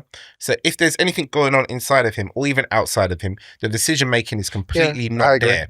And because of that, I've noticed that when up against like a Jed Spence or whatever, or those kind of mythical. It's good for a lot but of guys. Jed Spence is like that for a lot of guys. But I feel like when Martinelli comes up against a wing back or right back or whatever with pace, his game is completely folded because he offers nothing else but that bit of pace he's got. Yeah. Whereas I feel like if Arsenal, and I think Trossard knows he can't take them down the line, so he cuts back inside, and then because he's cut back inside, the picture opens up a little bit. Bit more of a clever player. Whereas I think Arsenal, they definitely need, if that's the kind of, if pace is what you want, that's why I was saying Semenyo earlier. We need to be looking at a profile more like that because we can be dangerous on both sides, which Liverpool are dangerous on both sides. You've got Salah, and then I could see the link up between Gakpo and Ekitike the other day. It looked beautiful. Whereas on our side, it's just a bit like, it goes down there, invariably it's a throw-in because my man's run himself down.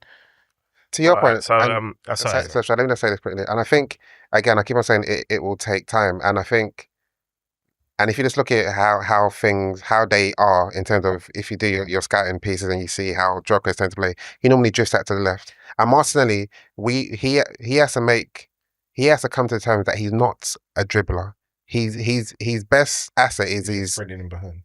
sprinting behind, creativity. I mean, movement into that space.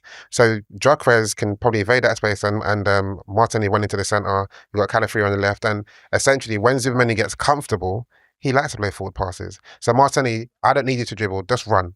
And if that's the Can he case, run with his head up? no, run without the ball. No, Without the ball, just run into a particular space, and I will find you. And I think that's what we'll get to. So, sorry, quickly, I know we want to change, but even without Odegaard, yesterday there was a point where he broke through the middle of the pitch and he was looking for the option to pass to. Where Martinelli was either centre, but he was running alongside his defender. I know that's what I'm trying to say. Like, but you're saying run into space that he was his trying runs to. are bad, but, No, but that's what I'm you saying. have to pull wider. That way Exactly. you take him Drag with you. Yeah, but in Drag him. truth, the reason why I won't say too much on that, because Saka, as intelligent as he did, he was making bad runs as well. So that means that it's like so that means I feel like there's something that they're working on the training ground, but they haven't executed it yet. And I think once it comes, that's Martinelli's strength. Just run into space. Yeah, I think he was still running off some. But the thing is, are you winning a Premier League with Martinelli? If he can play in a certain way. My question is, I've noticed that there's been a narrative and a rhetoric change where Martinelli now seems to be the scapegoat. Where's that come from? Since, what do you mean? This has been a long time, bro. Yeah. No, I mean, since when? When you say long time, when did that begin then? When did we start the pod? It began straight after the, you know, that season I called the Purple Patch. Yeah, so that's when it started the next season, bro. 22-23 season. Yeah, the next season is when it started. last season? And before that Purple Patch, there were people were kind of... Definitely last season. Sorry, Bobby's been talking about him from before. I've not hated, but I've disliked him for a long time. But I feel like even last season, remember there was that conversation quite early on.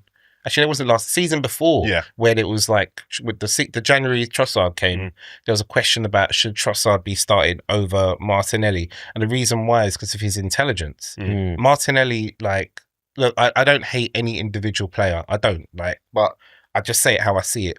And running with your head down is coached out of you when you're 12. Normally, maybe he's a special player, or maybe there's something I don't know what they're seeing that I'm not seeing, but. The lack of progression is my problem with him. Yeah. Because it's not like he's learned to be smarter with the running, or like he does his little Abdi shuffle little dribble thing. I just clocked so you're talking about you're being incredibly rude. They said that Abdi's better than you're being Abdi's better than what I saw, bro. You're being incredibly rude. You know what? So look, I've heard all the Nelly slander, and obviously, and I wouldn't go as far as saying I love him, because obviously you guys have seen me place him on the watch list. And the watch list is obviously the segment of the show where we penalise players for their transgressions, and we take them to court, so to speak, and we find them guilty, and they're slammed away until they can prove to themselves to come off the watch list. I've put Martinelli on there a couple of times on our show, but that being said, I feel like Martinelli, like, for everything that we hate of Martinelli, sometimes the things that he brings to the squad isn't championed enough. And if I take the Manchester United Arsenal game for example, Noni Madueke came onto the pitch, and you could immediately see that this guy that's meant to be our so-called backup right on the right side, he's just been playing on the left, and immediately you saw the difference in he was getting skinned. Ahmad tore him a new one, and after not just did he tear him a new one, you could see that so even though Martinelli sometimes can be mad frustrating going forward, what he gives you defensively and stability he gives you defensively is quite underrated, and you saw that. And by the way, and this isn't me like just throwing Noni Madueke completely under the bus, because that cauldron in being Old Trafford and being your debut, the whole that's tough for anybody. But I'm just kind of mentioning it to say that there is like an aspect of Martin in his game that gets criminally underrated at times, and then when you do look at it in hindsight, but that's the defensive aspect, though, right? Yeah, that is a defensive. What people are focusing on is the attack, and it's right to call out and say in attack of course it is. But why I say he's getting scapegoated is because it's like we're going on as if he doesn't contribute or bring anything else to our gameplay, and that's my only pushback. That's not me to say Martinelli's the way forward only. Yeah, Martinelli Martinelli stunk yesterday, but Saka also stunk. I'm Yeah, not there's a seeing. lot of I'm not people. seeing. I'm not seeing much said about how Saka stunk. Declan Rice stunk. You did. You get what I'm saying? But he was asked to play a different role. I They can got see credit, that, and I can acknowledge that. They got Yeah. credit. Yeah, As Bobby said, they got credit.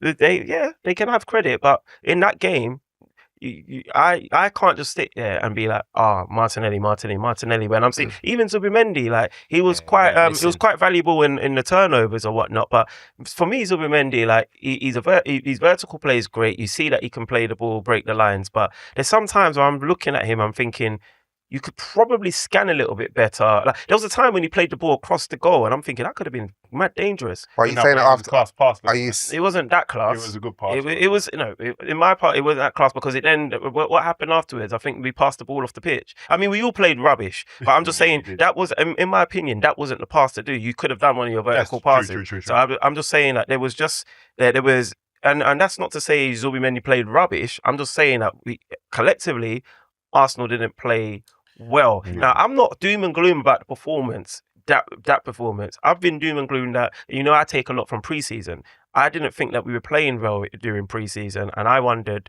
okay, I'm quite concerned going into the Manchester United game based on the fact that we're not playing that well in pre-season, and I wondered how it would translate. Now to see it translate that we're still not playing well, but we got a result, I was quite over the moon. Because I say we didn't play well, but defensively, I thought we were quite good. I thought. Did you want a better reaction after half time? Because the thing is, like anything, if you start off a football match and you start like low vibrationed, like you can get, it can be a long day for you. I feel like we got that goal, and it couldn't be, I thought it was definitely a goal. I thought Bayern didn't cover himself with any kind of glory. He didn't need to. I don't know why I was wrestling him in the first place. He could have been away from that and come in and just punched it, but he wanted to do up UFC. But I felt like we were fortuitous to get into half time a goal up. I thought that maybe Arteta at half time would have. I feel like we didn't have control of the game at any real points. Yes. I didn't feel like that. It depends what you call control, though, Bobby. You know why I say that? Because there's only been one time Arteta has led the game at half time and not one. Like, so basically, what I read somewhere that you don't let Arteta go into half time 1-0 up. More time, he's winning. He's like one of the worst managers, and Arsenal's one of the worst teams to let go into. How many games did we give up?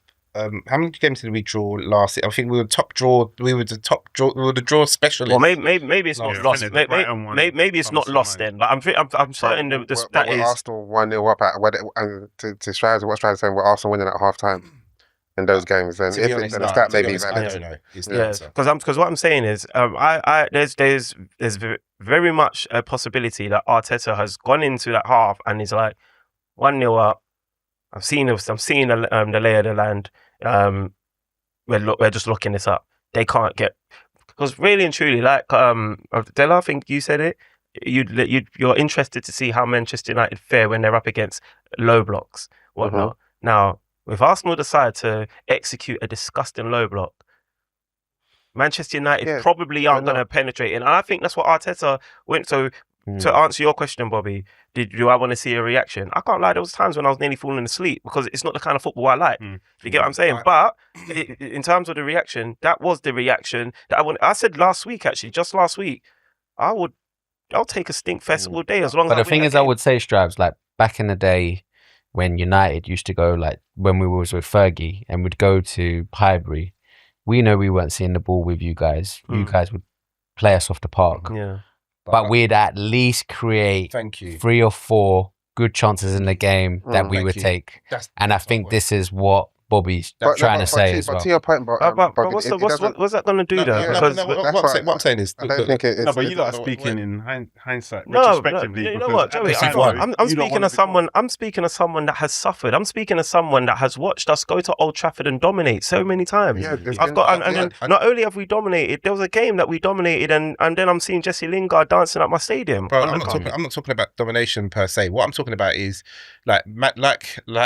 The only reason why I bring it, sorry to Bobby, the only reason why I say that is not to like completely negate what you're saying, but I'm just saying that I'm not so fussed that we didn't dominate that game when I'm walking away. Like I feel there isn't. You know why there isn't a difference? Because there's domination and chance creation. You you can All right, play a game, not dominate, but But create we chances haven't and leave one nil. That's what I really say. in me listening to you guys. I haven't heard in terms of I get what you're saying, but that chance creation isn't just because of Martinelli or say Odegaard. I think was probably one of our brightest attackers in the game. But the only reason why he was one of our brightest attackers in the game is because everyone was so dead. Yeah. But in terms of when they say Odegaard was trying something, he was the one trying to make things happen. He was just doing what he does. Yeah. But what my issue with Odegaard was in that game is he gets to the final third and his ball was dead. Yeah. His final ball was it was so dead, and sometimes the decision was so poor. decision. Pass to Saka was class though. Which one? The looping one. Yeah, That over was the top. class. What, the one where he looped the ball? No, the one when he done a free ball to Saka, and Delict basically blocked it. Yeah, like I said, I mean, everyone had a moment or so. Even Saka had a moment. But what I'm trying to say is, when we're talking about those chance creations, it's because it's not just that the runs it's gonna click. Some of the plays just didn't we just played dead. I hear you, but I feel like as Dre was saying, it's for me my frustration, not for even frustration. I was just glad we won. Like I said, I think it's just more the fact that whilst you're soaking up pressure, which Arsenal do that brilliantly as well. By the way, I love that about us. But I just felt like the jeopardy for Man United just wasn't there. I felt like they didn't. A bit like you said, when we played you back in the day, we'd outplay you. We'd make you guys look. We'd be playing completely different kind of ball to you. Exactly. Next, big diagonal over the top. You're running behind. Cross comes in, Rudy or whatever, and it's a goal. And it's there. How did this happen to me? But to your point, I think, and what I'm trying to say is that essentially, I think Arsenal are trying to get there. This is us, and you have to make room for the fact that Arsenal, the way they played yesterday, they could have played how they played previously, like last season versus United, let's dominate them. But it seemed like they're trying to probably maybe you're right, go somewhere else with this, and that's what it is. And that game ended 1-1. So for me, to how Draymond started the segment, I thought it was an excellent result. I thought it was perfect. I was saying that to Bobby, bro. Forget all of that stuff. Yeah, these are the ones you look at. Exactly. If you're putting yourself as title challengers and you're trying to win a championship, it's games like that where you're going to turn around and say that's where we won it. Because guess what? Liverpool still got to go at Old Trafford. Chelsea still have to go at Old Trafford. Manchester City still have to go at Old Trafford. You still got to go to Bournemouth, friend. Arsenal's already gone Old Trafford, and Old Trafford's not been a ground where we enjoy ourselves. But we've already gone there.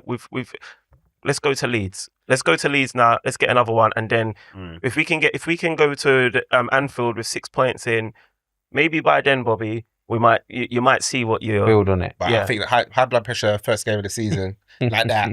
It was always going to be that you're playing United at home, of course. But I'm saying that look, hopefully, as you said, we were working on something, and hopefully, we improve. Because I think that performance just didn't fill me with much glee and joy. And in truth, to what Strives is saying, I think sometimes there's no winning in the sense that if Arsenal play good and lose, everyone will say Arsenal, this is what they do. They need to find a way to get over the line.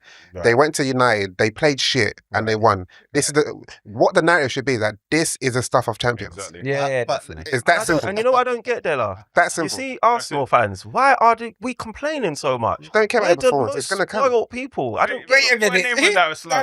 No. Put your name on it, bruv. No, what's my name? Have I complained? Put my name on that slug. Bobby's complaining about. He's not the only one.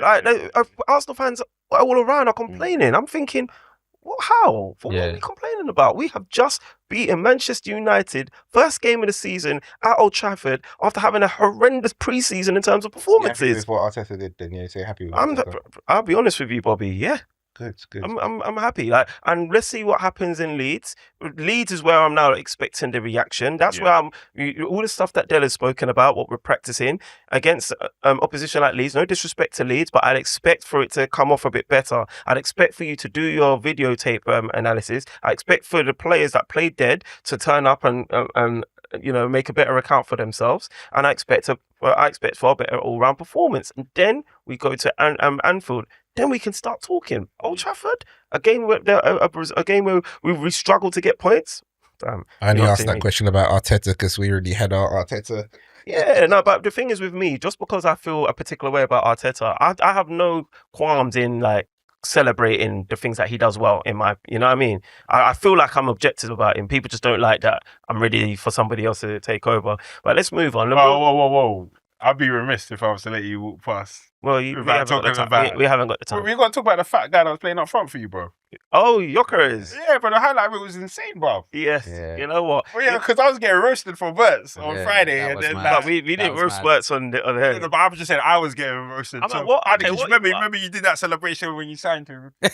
And then obviously he's there. He didn't get to do that celebration. So I was saying, like, how did you feel about that? Because I told you how I felt about Verts. He didn't. I did. I said about Verts, like, he didn't play well. And Did you think he had a bad game, Gyokeres? he stunk, bro. He Gyokeres, stunk. I wouldn't say I mean, it's I've stunk. It's a bad stunk. game. Like, that's the worst debut since Marwan Chamakh, bruv. No, I wouldn't say I it's went through stunk. the list, bro. Me and B-Man went through the list. It's the worst debut since. I don't think it was that bad. So why was it a bad debut? I don't think it was that bad. 'Cause- Go on, what? Question, why was it a bad debut? Pass selection was poor. I didn't. Do you know what I saw? There's going to be games where his pass completion is going to be very low. Guys, I'm talking about debut. Don't tell me about games. No, I'm talking about. I'm his saying this is going to be debut. normal. This is going to be normal. Like when he's not going to get shots off. He's not going to have high pass completion. This is his game. You know what I'm saying? Let him agenda. He's doing agenda. What's going on He's there, doing bro? agenda. Let him Does do he his not know the agenda. script? Yeah, I obviously don't. This is not my thing. My thing is that I saw him, and I didn't see somebody who we've been waiting 9 years to sign.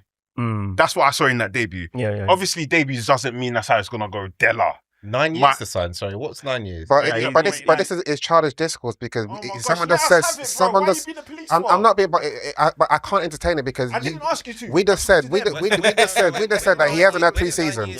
So how do you expect someone to land and be like amazing? Yeah, that's why. For It's me, childish. That's why I don't see. Can I finish, though? But have your agenda, like, because we're running out of time, but you can have your agenda. Yeah. All right, bro. Can I just finish, bro? My thing is that 9 years. there are people who are doing compilations about all these guys and doing those things. We laugh, we enjoy it. It's banner. You don't support a team. That's why you're Don't kind of say I there. don't Let the support- guys who that's- support have friendly banner It's between each childish other. discourse. It's childish discourse. I just want to ask about 9 Because years. you never do childish. No, discourse. you know what it's it not- is, it's nothing about that. I just because don't- we've I been just don't asking understand for a it. striker for ages. Yeah, He's yeah, just yeah. he's just Oh, been right. he's just Okay. been You My thing finally is got that, him. again, since Chamakh, that's the worst debut since Chamakh. And obviously, it's But not an How do you define it? It's not an I'm gonna important be honest. fact. I'm Hang gonna on, be honest with you, though, Joey. Wait, Yeah, I don't It's think not it an was. important fact. It's just funny, bro. Yeah, but I don't think it. I personally don't know. Did you not laugh? Yes, he did. He Did did you laugh. did you What's going on guys here, all bro? laugh? I don't know what's Listeners, did you laugh when you done that joke? Please Someone take tell us in the his time, man. comments. We're just trying to have fun here, man. Damn. It's Damn. not even about fun. This is what you do all the time. Wait, It's no, not- friends. Why is he crying for? Wait, it's crying. It's not about I don't support anyone. I just think it's childish. That's the only thing. We didn't know who came first. Yaya Slogo or Chamakh. Who was this? B-Man was doing this, yeah? I'll be discussing with him after the pod. But no, I the mean, reality of the conversation, I don't think it was a great debut. And I think if for example, that was our striker, it was Ekitike's debut, I'd be very concerned. and I'd probably be getting on to you. 100%. So, but the thing is with Gyokeres, what I saw, because I noticed Bods also was trying to do a few digs as well. Oh, It's, yeah. just Okay. like outside of the pod in the Yeah, group, yeah. group chat. I saw like just speaking to Della's point. I saw like runs, and I saw like when we get it right, when we break on the transition, I saw that Gyokeres can still be a threat. I've seen 100%. Other footballers say that they reckon he's going to be a flat track bully and stuff like that. But you know what? I don't even care. That's what That's Arsenal fine, need. bro. Yeah. What did Marley say? He said we owe Lukaku an apology, bro, because the things that we saw, we were laughing at him. Yeah. They're like, for example, there was the bit where he had the ball, he broke free, and then he got What, you mean tackled by Gyokeres? oxygen. Gyokeres. Yeah. And Yeah, these yeah. are funny things to see on your debut. That's why I said, you said, how do you judge it's the worst debut? I didn't see anyone else do that, bro. But the I didn't nuance, see anyone full of them bum but fat, the nuance, looking and like the a fatty bull. No, but the nuance for that Fatty is bull. like Bobby said earlier. Yeah. He didn't have the greatest of preparations. He didn't. summer-wise He didn't. because of. He So I'm just saying that. Context ain't key in banter, bro. Yeah, We're trying to have some Exactly. fun. Yeah, that's That's what I great. don't understand why the police is there all To be fussing fair. and fighting, bro. Like, Yeah. it wasn't a great debut. And it Yeah. was great for Arsenal opposition fan rivals, bro. Yeah. It was And you know that's what? exactly what I want to see in my And- enemy. I was and gonna it- say, and it I was was- weird. It was weird because Havertz was a breath of fresh air. Yeah, exactly. I was gonna say. I'm gonna go straight away, bro. He came on, and I was like, Gyokeres should have Yeah. taken Gyokeres when he had that ball in that position. If I was him, Shoot. And you know what I'm like, bro. Like, I'll get that ball there, I'll open up my body, and I'll try and slam that as hard as I can. But towards that's the why you corner. guys want him here, because that's what you think he's here to do. That's what. innit? That's So, what. If he did that and it went to Rose Ed, no one would care. Yeah, it was Yeah, but do you it's think- that's what we No, want- no, because when Ugarte did it, I'm No, no, saying that's yeah, different. That I'm was saying wild. Manchester United guys He's crash dead. out. He's You know, dead. they signed Ugarte to do that. Yeah, They signed wow. Gyokeres to just shoot want on him- sight, bro. I just want him to shoot. Mm. Like that's what I wanted. Don't worry, Bobby. It's But I was gonna say, I strike. like him though. I like him though. It strikes. If he was on the bench and you started Havertz, Mm. would there be an uproar? No. So- I There think, would- but I there think there would have been an wouldn't. understanding. Because most Arsenal, the whole fan base of Arsenal No, we wanted him to wanted start, but I don't Gyokeres think to there would have start. been- I don't And the think- logic was is just like, yeah, he's our striker, let him start.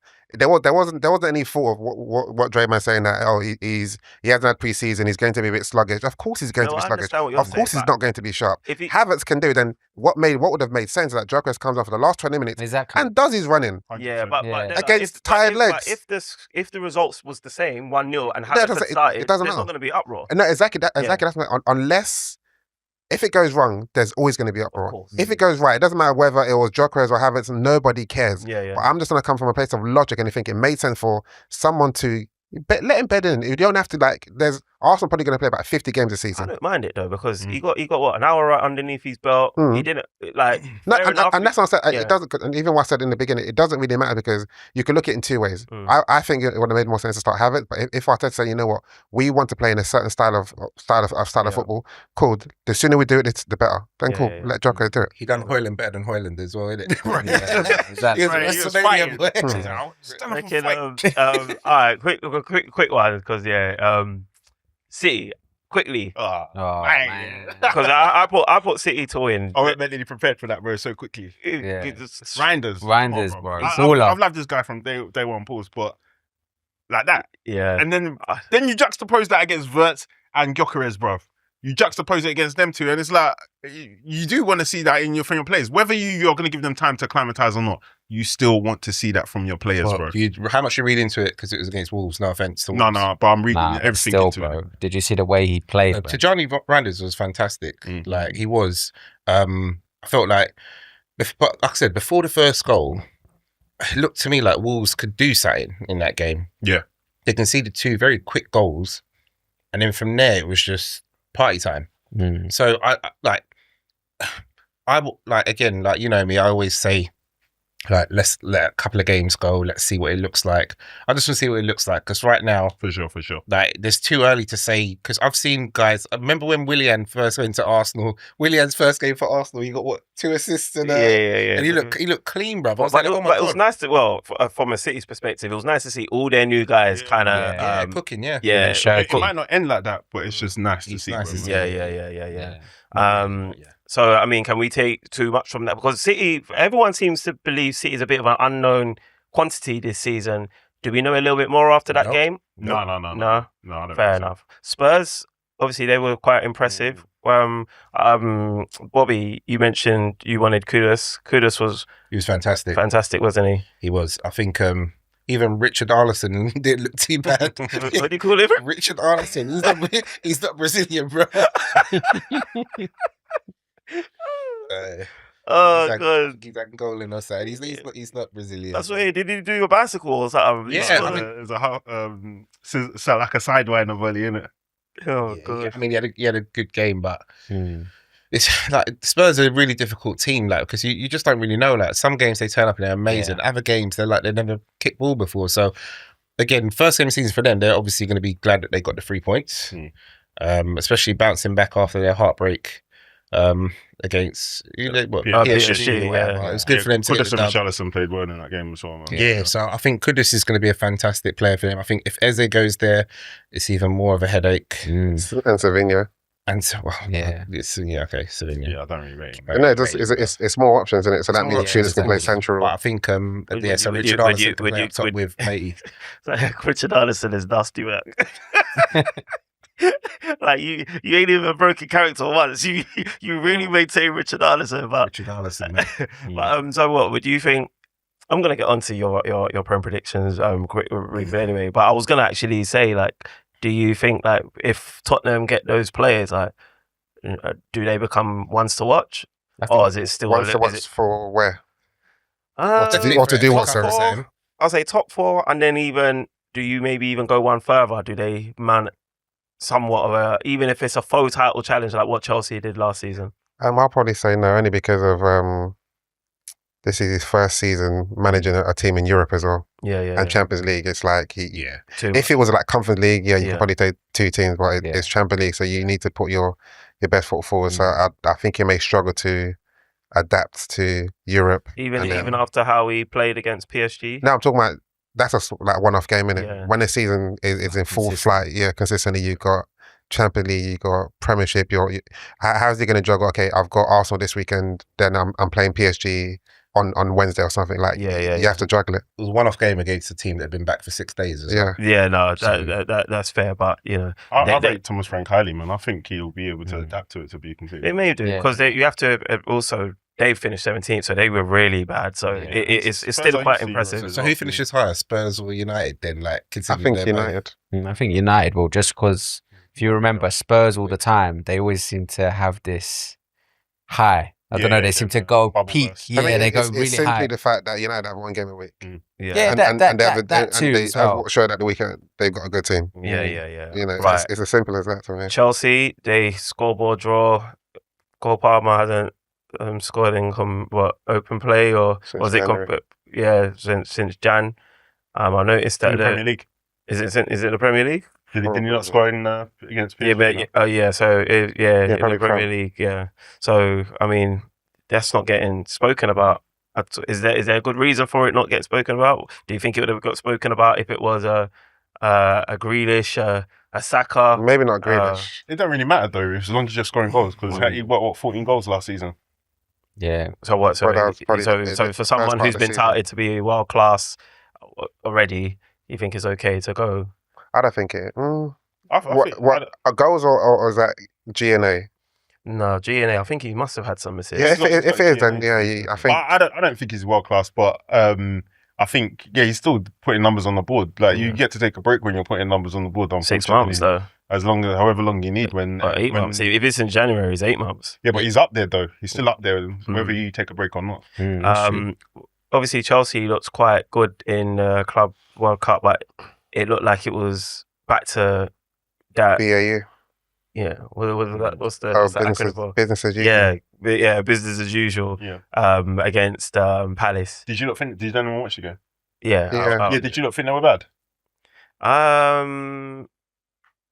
I think I wouldn't say bad, Palace but as well. Literally business as usual. Yeah. I think Palace were good in that. Yeah, that's what I thought. They nullified them. Exactly. Palace are a good side anyway. Yeah, exactly. Palace were good, but I was watching it under the lens of Marty Marl's prediction of saying they're going to finish third. Yeah, you got to ignore that. So that's what I was watching. And as I said, this is a team fully much in a place where there's still a lot more to do. The team's young. Yeah, very young. Kittens, what? Okay. Estevez, bruv, you're going to... This ain't Brazil. I'm not saying they're not the... But he's a baller though. No, he's a baller, but he's getting... Winter's going to come, Champions League's going to come, he's going to get tired. Yeah. And who have they got on the right to as a backup? What? Neto just as inconsistent. And who have they got on the left? Okay, they got Gittins and they might bring Garnacho. Again, I don't know much about Gittins, but Garnacho is also inconsistent. Yeah. Then you've got João Pedro, who's, he scored in the Club World Cup, but then we know what he does in the Prem. Now the lights on him, and then Roy and Liam Delap. Yeah. Again, you've done it at Ipswich. He's going to score goals, but again, you've done it at Ipswich, but this is a different ball game. If you go 5 games without scoring, the lights are on you. Yeah, you're not going to be playing. A bit of consistency in terms of because obviously they keep buying, and then but that's the model, isn't it? Changing. We know that, but there needs to come a point where he needs to kind of solidify. Some players in the team have their spot. Yeah, exactly. That's exactly what's going to happen. As long as players can stay fit, they're going to establish who the first 11 is. But that's what I was saying maybe about 2 weeks ago when we were in the other studio. They have to re-establish their first 11. Exactly. You lot were I was fucking rubbish when I was talking to Jake. No, but what we're saying is that they do have a strong core, and 80% of their core is what it is. Obviously, because of their model, I personally think Jackson's still better than Delap. Oh, really? Yeah, I think Jackson's on the right. I think Jackson's better than Delap. I think there's not a massive difference in Jackson and João Pedro. So personally, you could still keep him. You could have still kept him in there. And now it's like, okay, we're gonna restart again with two new attackers. Yeah. Cole Palmer, Self-sabotage, Cole Palmer, he went off the ball when Madueke got injured and Jackson got injured. Yeah. I mean, I remember Shock. you mentioned that a couple of episodes ago. Obviously, you seem to be a bit critical of Marley Marl's Premier League predictions. Give me yours. What's your top 8 and your bottom 3? The bottom 3 was a bit difficult, but even top 8 was quite difficult. But yeah, I said Arsenal to win, Man City 2nd, Liverpool 3rd, United 4th, Chelsea 5th, and then from 6th. Oh, what, United over Chelsea? Yeah, again, I'm putting United above Chelsea. One, because they got one game a week. Okay. Chelsea are in Champions League. Their team's still quite young. They're not going to have the luxury of Conference League where they can play 2 squads, similar to what I said about Spurs. It's a big call. United top 4. So I don't think it'll be, and they still need to gel. Yeah. Their attack needs to gel. So yeah, that's why I'm putting them 5th.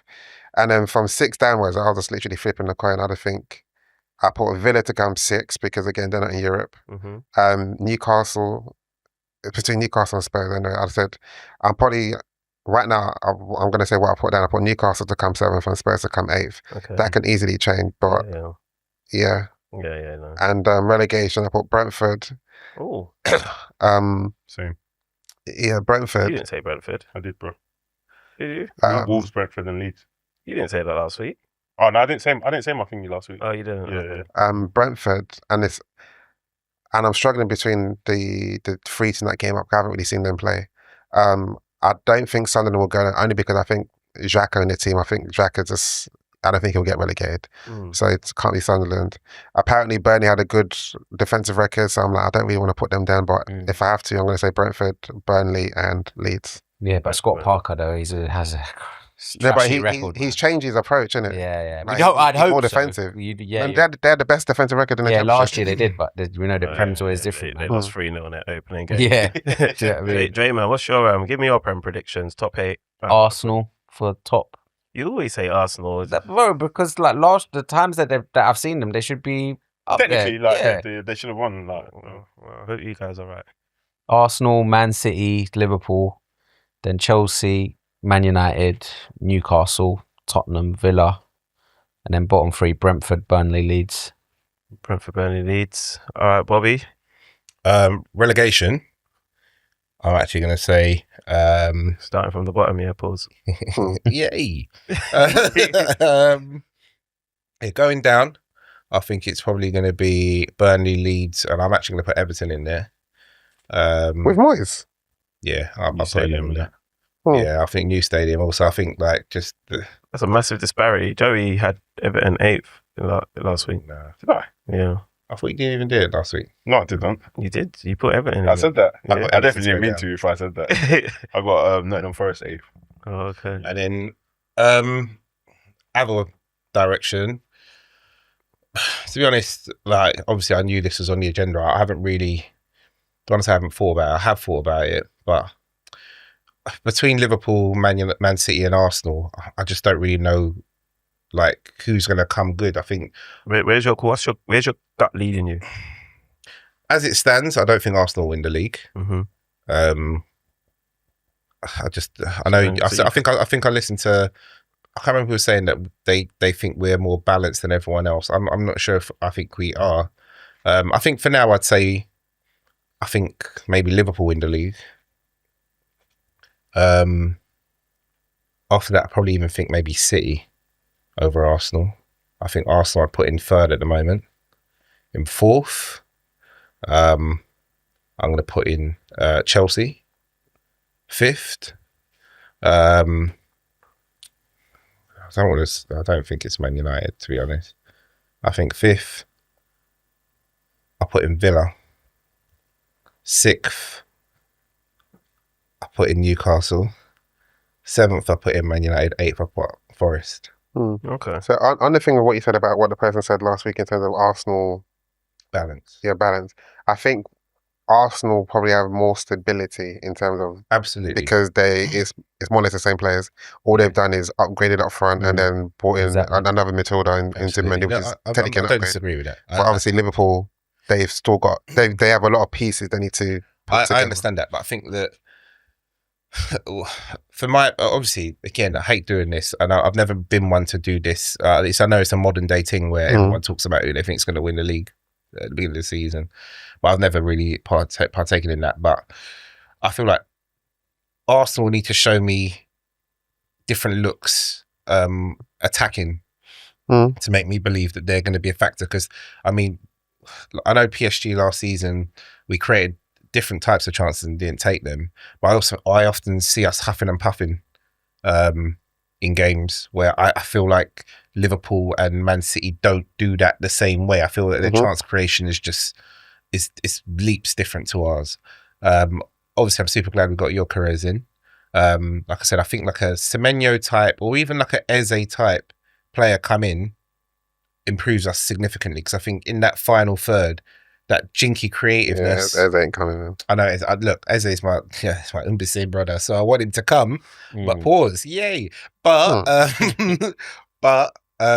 feel like the reliance on like Arsenal rely on Odegaard and Saka kind of doing that interplay and creating stuff that way. I would prefer us to have somebody that can either slap the ball from. Can't lie, Bobby. It's too late. The Arsenal listeners, they're gonna rush you already. You already said we're finishing third. I think we're finishing third. I know you're doing the explanation. But No, I think we're finishing third. So I just don't think that. I would say like Reinders obviously gets goals for. He's got them at AC Milan. He's now opened his account already here. I know Odegaard has started to shoot more from distance. In pre-season, you saw him actually shooting a lot more from distance in pre-season. So getting softer and softer. Hey, yeah. It's true. But I think like somebody like a Semenyo shoots from distance and he also drives with the ball. Eze shoots from distance, also drives with the ball. I think you just need somebody who can make a bit more of a difference. Does Gyokeres doesn't shoot from distance, does he? He does. Okay. he scores all kinds In of the penalty box, though? As in, like, just outside the penalty box? No, I've seen him score from all kinds of places, but... I know he takes free kicks. Yeah, But more with Della. He doesn't score like many goals. because Sesko, like, Sesko's a laying different it. kind of guy. Sesko's a slapper like that, yeah, but Gyokeres doesn't. But I want... Who's right, bro? But I want somebody who, in that final third... Should have got the chest got it, right? No, but I'm just saying, I want somebody in that final third who makes a decision that isn't the Arsenal decision. I want somebody who that can look. Hopefully, Gyokeres can be that. As a striker, yeah, but I'm talking about as in a midfielder, somebody who can take the weight off of. I suppose I'm saying that because I no longer believe that we're going to get anyone else, but we'll see. We'll see. Did you think about your Mount Rushmore, or can I go to close the show? Normally we give the guests an opportunity to give us their football Mount Rushmore. So Mount Rushmore is, you know, like the mountain. You know what Mount Rushmore is. What in regards to what? So so in the context of football, it's just like your exactly. My four greatest, not the four greatest. No, yours or it doesn't have to be. Okay, I'll do it quickly. Ronaldinho. Yeah. Zidane. Thierry Henry. Okay. And it's one more, isn't it? Yeah. That one more would probably Billy Pele. No, it would actually probably good shout though. Should we reel out some names? You can reel out some names, but I'm going to come up with one myself. Okay, if you got a name for yourself, No, I was going to help you out. I'll You said Ronaldinho, you said Zidane, you said Thierry, R9. Messi. Gerrard? Nah. I'm thinking about players who, because I'll tell you this, yeah. Ronaldinho is one of the first players I bought his boots. Yeah, like I just thought he was magic. Zidane, magic. Thierry Henry, as an Arsenal fan, he made football look different to me. The last one I'm actually going to give it to Ian Wright, because Ian Wright, as a kid on the playground, right, he played football with a smile on his face, dumb celebrations, but crazy goals, chipping keepers, scoring smashers. Like, I think he's the first player that I wanted to be. Yeah. So I think Ian Wright. He made my Mount Rushmore as well. It would be wrong for me not to put him there. And obviously, as an Arsenal fan, that's my Mount Rushmore. Bro. All right, guys. If we want to quickly whiz around the room, we'll do our back pages, and then we'll bring this one to a close. It's been a lengthy episode. We're getting back to discussing the games and stuff, and obviously it was a nice conversation about racism at the top of the show, and we tied it into the Liverpool game. But yeah, hope you guys enjoyed it. Back pages, I'll kick it off. I'm gonna give it to Moses Itama for doing a number on Dillian White.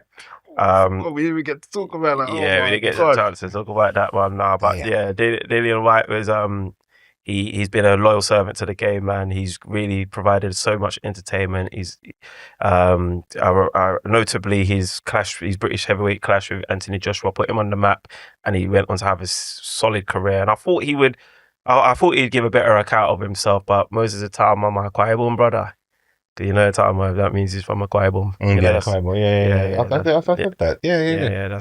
Did I say that to you? Yeah. No, you said it was still. I didn't. You said it's from my. Oh, my no. parts. No, I did. You know what? It was my cousin must have said it to me, and I was like, is he Akwa Ibom? And I had to go, Rubio. So I had to research. I was like, oh yeah, that's the same. Like if you ever see the name Mfon, they can only be from Akwa Ibom. Like that's Atama as well. So I was like, oh, okay. Yeah, that just cemented it, bruv. I've got a new heavyweight. No more Joshua, bro. Yeah, R.I.P. Yeah, I've been looking for someone. Yeah, exactly. So yeah, but anyway, that's my back pages. So, Bobby, I know you listen to the show. You know how the back pages work, right? Yeah, my back page. I think it goes to Antoine Semenyo. Mm-hmm. I think that obviously we don't know what was said, but obviously what was said caused a bit of a kerfuffle, and he came back to slap 2 goals. The second one was him doing up Daly and Atkinson, running from one end to the other and putting it in the back of the net when there were other options on as well. I think that he was fantastic. That's definitely Semenyo. Good one. Dre, man? I'm going to give mine to Slot because when he did the substitution for Chiesa, he was getting questioned by the pundits at the time. And then obviously he came on, scored a wonder goal. Well, not a wonder goal, but a great finish, I should say. And that moved them on to getting their 3 points. Obviously, Salah scored after, but yeah, like great managers, obviously they have to. The timing has to be right. They have to put the right players on, and he was the one to get it. Joey? Yeah, mine's Mo Salah, man. Obviously, there's been loads of talk about him not being able to recreate numbers. I think it's Alex Crook who's been going hard on TalkSport saying this guy's not going to do it, bro. So, what a way to kick off the season, man. Just like all you haters. You know what I didn't say he said that, bro. You know, what do you make of him, like, obviously crying afterwards? Obviously, it's for Diogo Jota, but Jamie Carragher once said, was it him? Or somebody said it's to show that much emotion early is a sign of, I don't know, naivety or something when Arsenal did it, but then obviously first game of the season. But it's different context, man. This is what I say. Completely different context. No, but I mean, oh my God. So what? Is he allowed to show that much emotion? You're sinister. Do you think that was a sinister thing? That was sinister. Oh man, I think I'm not saying it's more shameless than sinister. Yeah, shameless. Man. I personally think that okay, like we know that obviously that's happened, and he's gonna obviously it's affecting Liverpool players in a way that. You know the cameras are on, bro. Yeah, of course. No, but I'm genuinely saying that it's affecting Liverpool, this town, the football world. Cool. In a way, you tried to relate it back to exactly. Arsenal. I mean, that was crazy, man. But somebody's passed away. It was a game to first game of the season. Every team in the league did it. But if you play with that kind of emotion every game, but they didn't play with that It was just emotion. the first It was just at the end, and he was crying. But they're like that. That's what they said, though. They stayed. No, wait, come on, bro. That's different. Yeah, Definitely, definite. Like you can't even mix Alright, it. 'cause you guys You guys made this moment, man. You lot said, "Oh, yo, man." It's like, I was talking about using too much emotion in the games. Like, you might get burnt out because but it was just that one game, innit? Yeah. So, fair enough. But now, big up Mo Salah. Go on, Della. Honorable mention to Kudus. I think this season is going to be the story of the wingers and the attackers or the strikers. Sorry, but I'll give mine to Ekitike. I think he's of the new strikers. He's the only one that scored this weekend, right? Yeah, he's the only one that scored, and he's doing his best to say Liverpool, we don't need Isaac B. I'm doing my thing. Yeah. So shout out to him for the back pages. No, big. I should have said Gyokeres. They got Ekitike. Well, if you wasn't so spineless, I would have taken the Gyokeres Ekitike bet, but it can't be with you because you make me sick. I offered this guy a bet, and then the moment he saw Gyokeres stinker and Ekitike swinging, he's like, "Yeah, do you want that bet now?" How do you take it? You know what? It's because it's him. Bro, it's because it's him. Bro. If it was anybody else, but anyway. Let's bring this show to a close. It's been okay. Well, Bobby, appreciate you joining us, man. You dropped gems throughout the episode from start to finish. Really appreciate your insight. The podcast Pundits, appreciate you guys as usual, guys. Thank you for listening. Thank you for watching. Tell a friend to tell a friend. Like, comment, share, subscribe. We out.